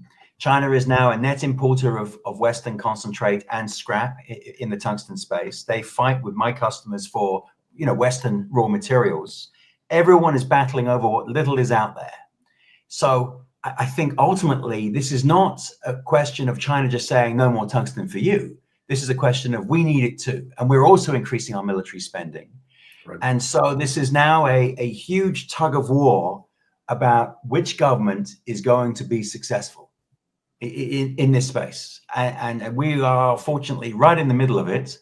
And of course, despite my accent, I'm actually an American. So I have a preference for where I end up. And by the way, before you ask me, yes, you do say it tomato. That's how you pronounce it. Well, as long as you're not throwing them at anybody, that's good. I'm good. Listen, it's always the best talking with you, Louis. Thanks so much for your time today, and really looking forward to some great times ahead for Almonty. Thank you very much for having me. Have a great day. Absolutely. That was the CEO of Almonty Industries, Louis Black. Their NASDAQ ticker is ALM. Now let's send it back to the great Ryan Faluda. Okay. Thank you very much, Dan. Really appreciate that. I'll be honest, I still say tomato. So he can say it's tomato all he wants. I still say it's tomato. We'll go with that. Now, appreciate that, Dan. I know you're excited for football week, but we'll follow up on that again. That leaves room for Anne-Marie. Let's check in with her. Anne-Marie, happy Tuesday. I hope that your Labor Day was as excellent as mine.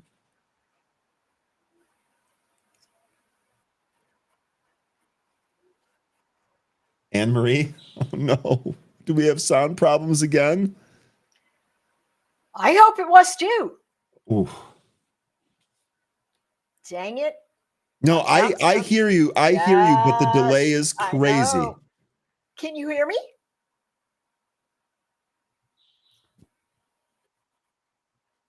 Yeah. Okay. So let me do one more thing.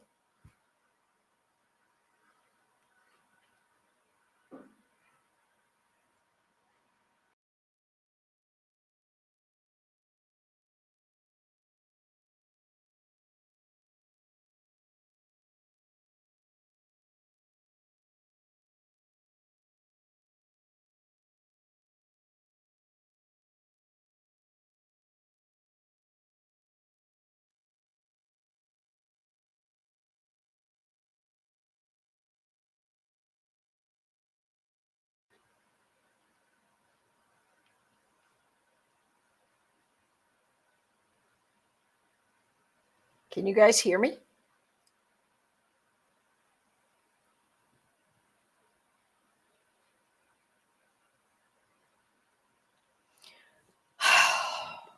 Hey, Anne-Marie, can you hear me? Yeah, I can hear you. Can you hear me? Yeah, I don't know. I'm so sorry, and I apologize to the audience here. Not sure what happened to Ryan, but Anne-Marie, if you want to go ahead and go through some trades, and Yeah. we'll find out what happened with Ryan, and we'll get him right back on. All right. Thank you so much, sir. You're a godsend. You're always coming in the nick of time, getting everything ready for us. Appreciate you. All right, everybody. What can we start with? I have a number of trades set up, and they're all earnings events that are coming up in the next couple of days. So let's jump to that. Down goes Frazier. Oh my gosh, that's hilarious. That is very, very funny. So let's take a look at Dollar Tree. It's got earnings in at the end of the day today, I think. Yeah. Oh, no, before the open tomorrow. And so if we stare this down, let's just take a little bit of a wide angle look. What we can see is that we had a high under technical divergence. We had a new high. Notice we have higher highs, but lower highs. So that's a technical divergence event. And now we've got lows and higher lows from a momentum perspective, but lower edges here. So they are trying to bounce. I suspect this is a little bit of a bifurcated event. We either have up or down. It could go in either direction. So my thought is, let's try to get something super cheap. And so here is the quick strike trade. If you're looking for a butterfly to the call side, you can get this for a credit right now, which leaves you no room to lose. The minimum that you will collect is the $29 that you're. Oh, very funny, Ace Trades. Yes, everything either goes up or down. It's about framing out during the up or downs. Smarty pants. All right, so from the Dollar Tree perspective, we get a pure credit here at 29 cents. for a $5 potential move. The minimum gain is going to be this 29-cent credit because this is a 1 by 3 by 2 butterfly. Okay, it's got, a little bit of risk. And so if we move that risk up just a wee bit, I think it'll get us to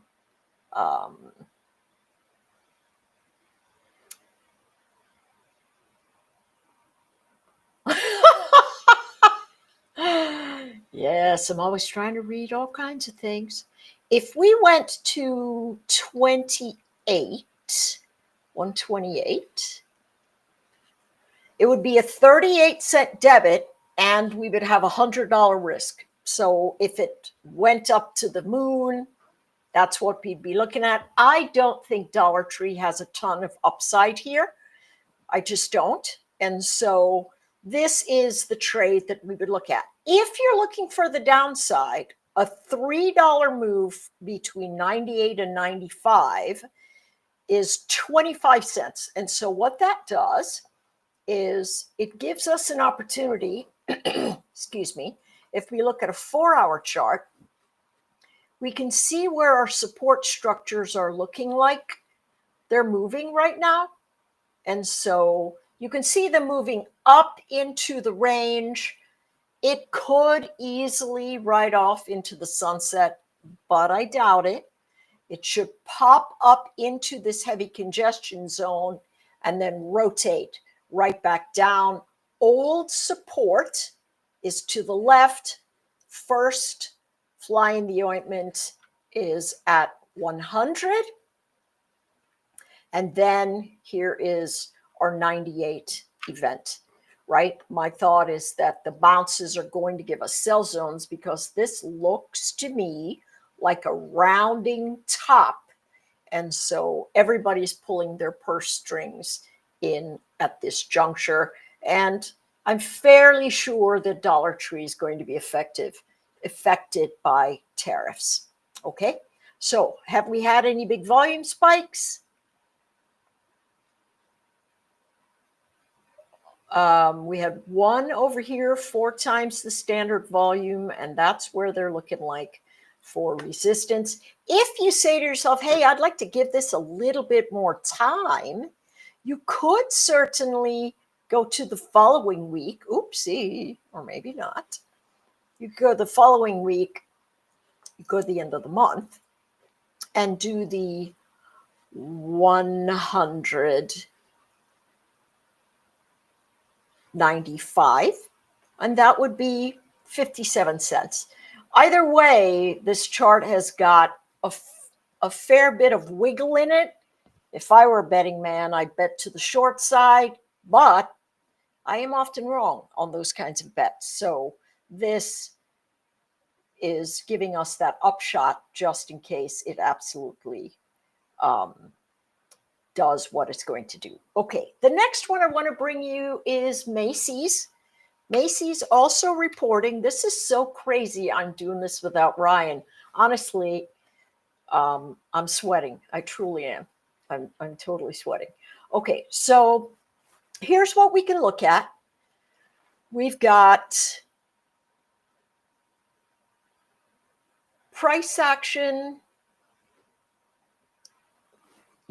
ever since, what date is this? April. It's really tried to lift like the rest of the market, but now it's sitting at, I think this is the 200, is it? Yes, this is the 200 EMA, and it is doing a fair job of rejecting that area. I don't know how Macy's is going to manage. It seems to me that they're sitting in a range. They should come to the bottom of the range and then give us a little bit of seasonality towards October or so. But the price action to me looks like 14 would be a big move to the north. If we took half of the range where we're sitting at, right? 14 would be a move to the north and 11 would be a move to the south. Momentum is very flat very, very flat. And so if you're looking at this, we can actually do the 15 calls and the 12 puts for the 12th of September, and that would be 35 cents. Or you could move it to the 19th, which gives us a little bit more room, and it's, you know, about 25% more, but unbounded, meaning it could really run up or really fall down, and the room for making money will really expand. And that gives us about 17 days of price action. Who knows what is going to happen there, but it clearly is. Every time I come on, I give Ryan a Zen lesson. Poor guy. This line in the sand here, this $13.23 line, it is a very important zone. And so far, the traders have had a tough time staying above there, which is why I'm picking the 12 put below. If it does break, there's going to be a lot of energy that is going to chase us up into these higher areas of resistance. If that price action does break to the north, you could do yourself a favor and pay for a little bit more of that. You could go 14 and then sell the 16 just to get some kind of movement, and then also buy the 12.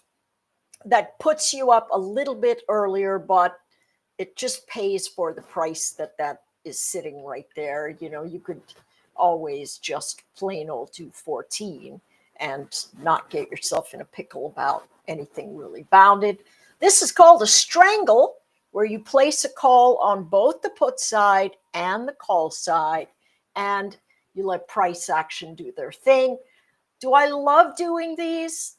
Not exceptionally, I don't, but there could be a fair bit of outsized motion, which maybe the juice is worth the squeeze in that space.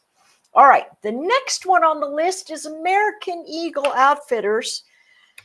Yes, I did not know who Sydney Sweeney was. I had no clue. So just catching up on the jean thing. Apparently jeans are back. I have to tell you, I never even knew they left because I wear jeans all the time. I'm a jeans kind of gal, and that's because I grew up in the 80s and everybody wore jeans back then. So we're staring down American Eagle Outfitters. You see this big spike here. This was the Sydney Sweeney. That's her name, right? This was that ad. So have a gander at this. Since that time, we literally, no, is this right? Am I looking? Yes. Since that time, we have not been able to break above. Now, at the same time, we are making higher lows.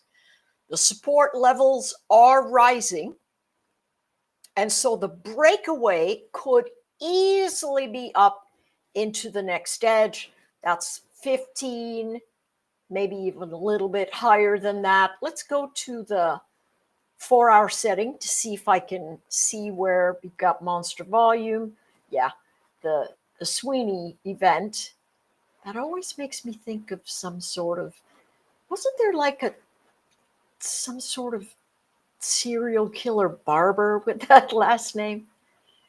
I don't know. Sorry.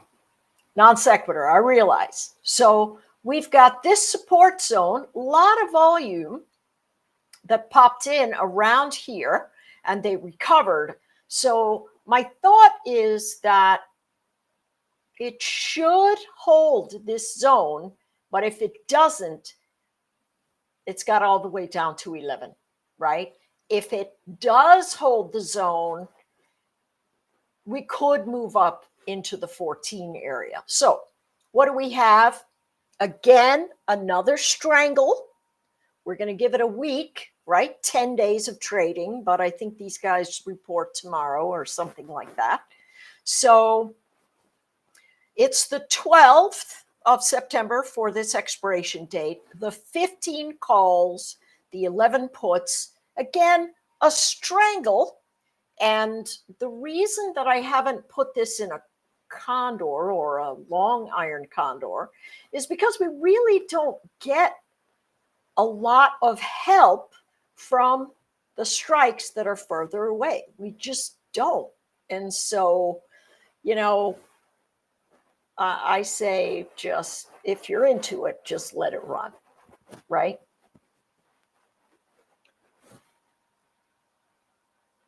Oh, okay. All right. Well, at least it wasn't me that made things tragic. I'm very happy about that. All right, let's take another peek, right? We're caught in this inventory accumulation space. So easily the dips are buys, the spikes are sells. You could say, listen, you know, I hear you, but I'm going to take the other side of that trade. And if you take the other side of the trade, you could do something like the 11 to 10 and then the 15 to 16. Give yourself a $25 credit spread. You know, the delta is 1. So you would collect the $25, only $100 of risk. So if you wanted to sell 10 of them, you could. There's a lot of volume in those strikes. And so you have that opportunity just to take that short iron condor. If you go, hey, I don't want to buy that strangle. Take the other side of the trade, right? You take the other side of the trade. It'll be great, right? So that's it for American Eagle. The next one I have that's also an earnings play is Credo Technology. This one's been, not too bad, right? Let's go on the daily, have a peek. For the last year, it's just doing really well. It's running up the chain. So here's what we know about this chart intrinsically.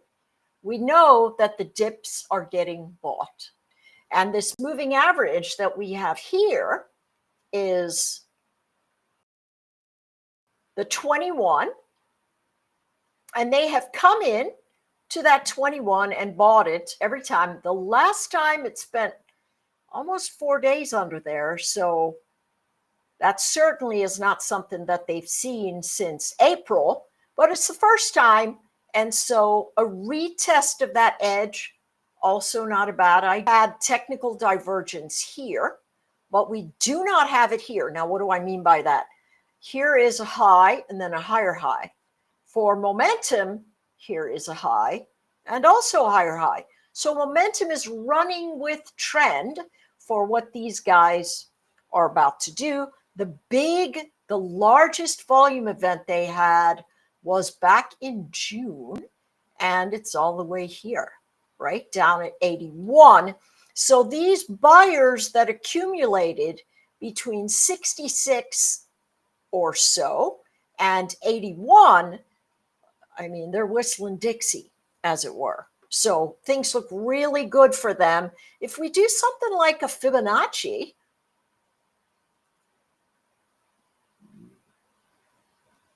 we can see that, well, you know what? Let's see if we can get a 450 and then 5. And let's see what we get. Yeah, so it came up to the 450 fib and it just tested the 350 fib. Anything could happen here. So the range of motion is if it comes down into that 104 area, we're probably going to find buyers. If we get up into the 140 area, probably going to find sellers. So what could we do? The put side these were super cheap earlier, and they still are, right? So the put side gives us the 115, 110, 105. It's pretty far away, so it's 15 cents. The 125, 130, 135, you might go, Anne-Marie, the middle strike is just $7 away. Yes, I realize that. That's well within inside the range, but I have noticed that option sellers have been the ones winning. If you think Credo is going to give it a bigger bounce, you could go to the 19th and pick the 130, 140, 150. A lot more expensive, but it's also, very wide. The spread you've got is very, very wide. If you say, hey, can't we just move up a little bit? And if we choose the 130, 135, 140 in that space, it's quite a bit more expensive. So my thought is use the 125, 130, 135, and if it blows up over the edge, expect that it will fade, right? Expect that it will fade on this space simply because it's had selling pressure and then just has completely drifted off. I still think it moves into the sideways patch. All right. The last one I want to talk about is Ulta, because I saw someone put an alert there and I thought, oh, you know what? That's actually a pretty good chart to have a peek at. So Ulta reported, and of course we ladies, we're shamed if we aren't looking our very best. And so beauty is still something that I don't know. I mean, between our phone bill and our foundation, we'll go without eating. So that being said, Ulta looks really good, but have a look at the motion that's going on. Very big fade from the earnings event, right? Very, very big fade. The question is, who's waiting up here? And with this kind of fade that's immediately bought, what does it tell us? It tells us there's a big support zone right at around this 490 area. So a couple of ways to trade this. My thought is it's probably not going to break higher. I think it's in a stabilization kind of space. And so what we're staring down is this sideways pressure that's been sitting here since it entered this region at around July the 18th. I think it's going to continue to stay there, right? So, excellent. Somebody said they had an earnings crush play on there. So listen, that's great.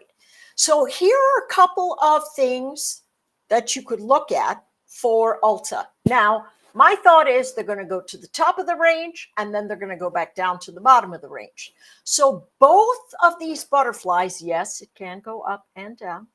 Both of these butterflies have the potential to work. Of course, not at the same time because they're expecting different things, but I do like it. So here's something else that you can do. If you're saying, all right, so I spend $1.20 on this and I have a potential $1,000 difference. So that's about $8.80. What if I want to offset some of that? Easily, I would say the 490 to 480 and the 530 to 535 short iron condor is an absolutely beautiful setup, As a matter of fact, I like this setup so much, I need to take a snapshot of it so I do not forget and actually take this trade myself. Yeah. Okay, so that is a very nice setup that says, hey, you can trade the long and the short. If it does nothing, you make money. If it goes to the middle strike, you make money on either side, right? So, oops, this is not 35, this is 40, right? That's even better, right? I absolutely love that.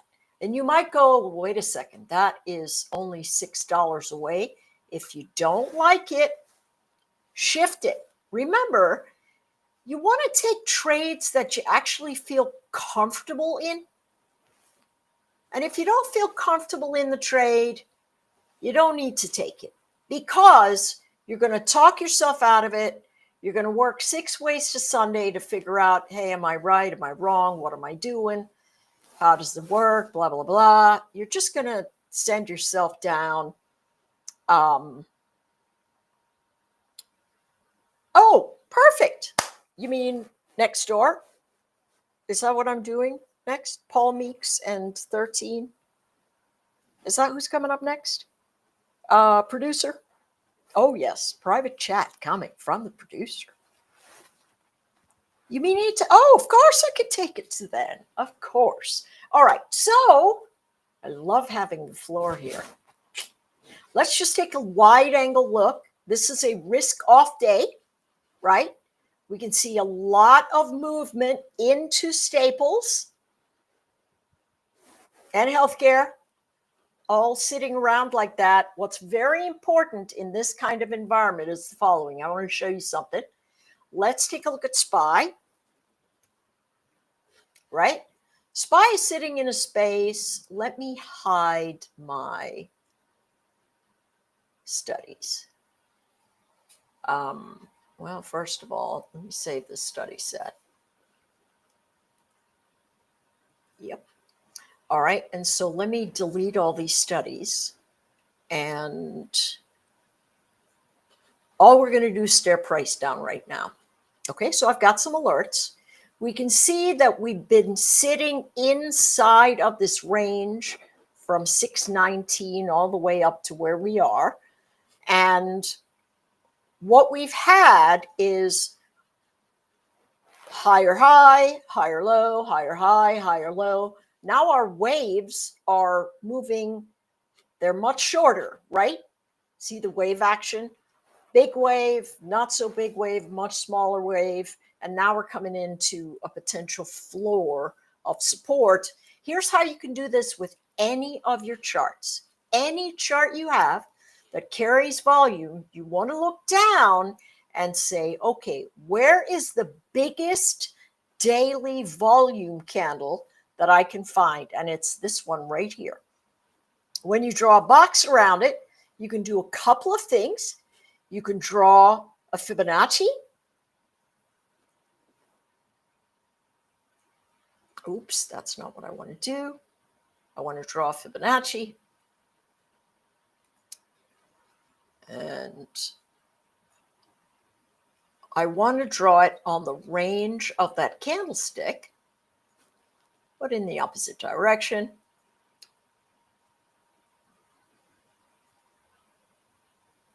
Yes, it is flashing a fair bit of weakness, but here's the very interesting thing. The market is a forward pricing mechanism, and investment houses urge you to invest with them, so it has a natural underpinning of bullishness. That's the first thing. The second thing to remember is that when we move from areas of ebb and flow, the thing that can help us really give direction is by going to those high volume candlesticks and mapping them out and watching what happens from this particular space. So now, if I just add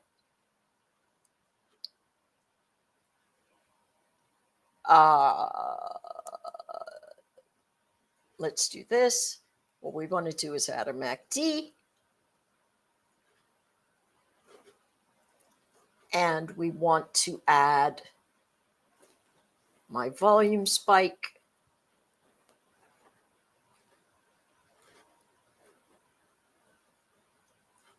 And that momentum is going to tell us what it is that's going on. So if we get a brand new high, like we did just the other day, and our momentum drift is negative, we know they're going to sell off near the top. Where are they likely to go? I think 634, and then 629, and then 626. They are going to return to the area where the highest volume is occurring. Are they going to do it in one fell swoop? I don't think so, but they could do it in a few days or the entire month. I do not believe September is going to be a watershed moment of selling simply because too many people are on that side of the boat. Okay, so here we are, and we've come to the end of the option segment and the morning show with Brian Faluna and 13 and all the marvelous guests that we have. I want to thank you all for being here, and I'll see you all tomorrow. Thanks so much for spending time with me. Bye-bye.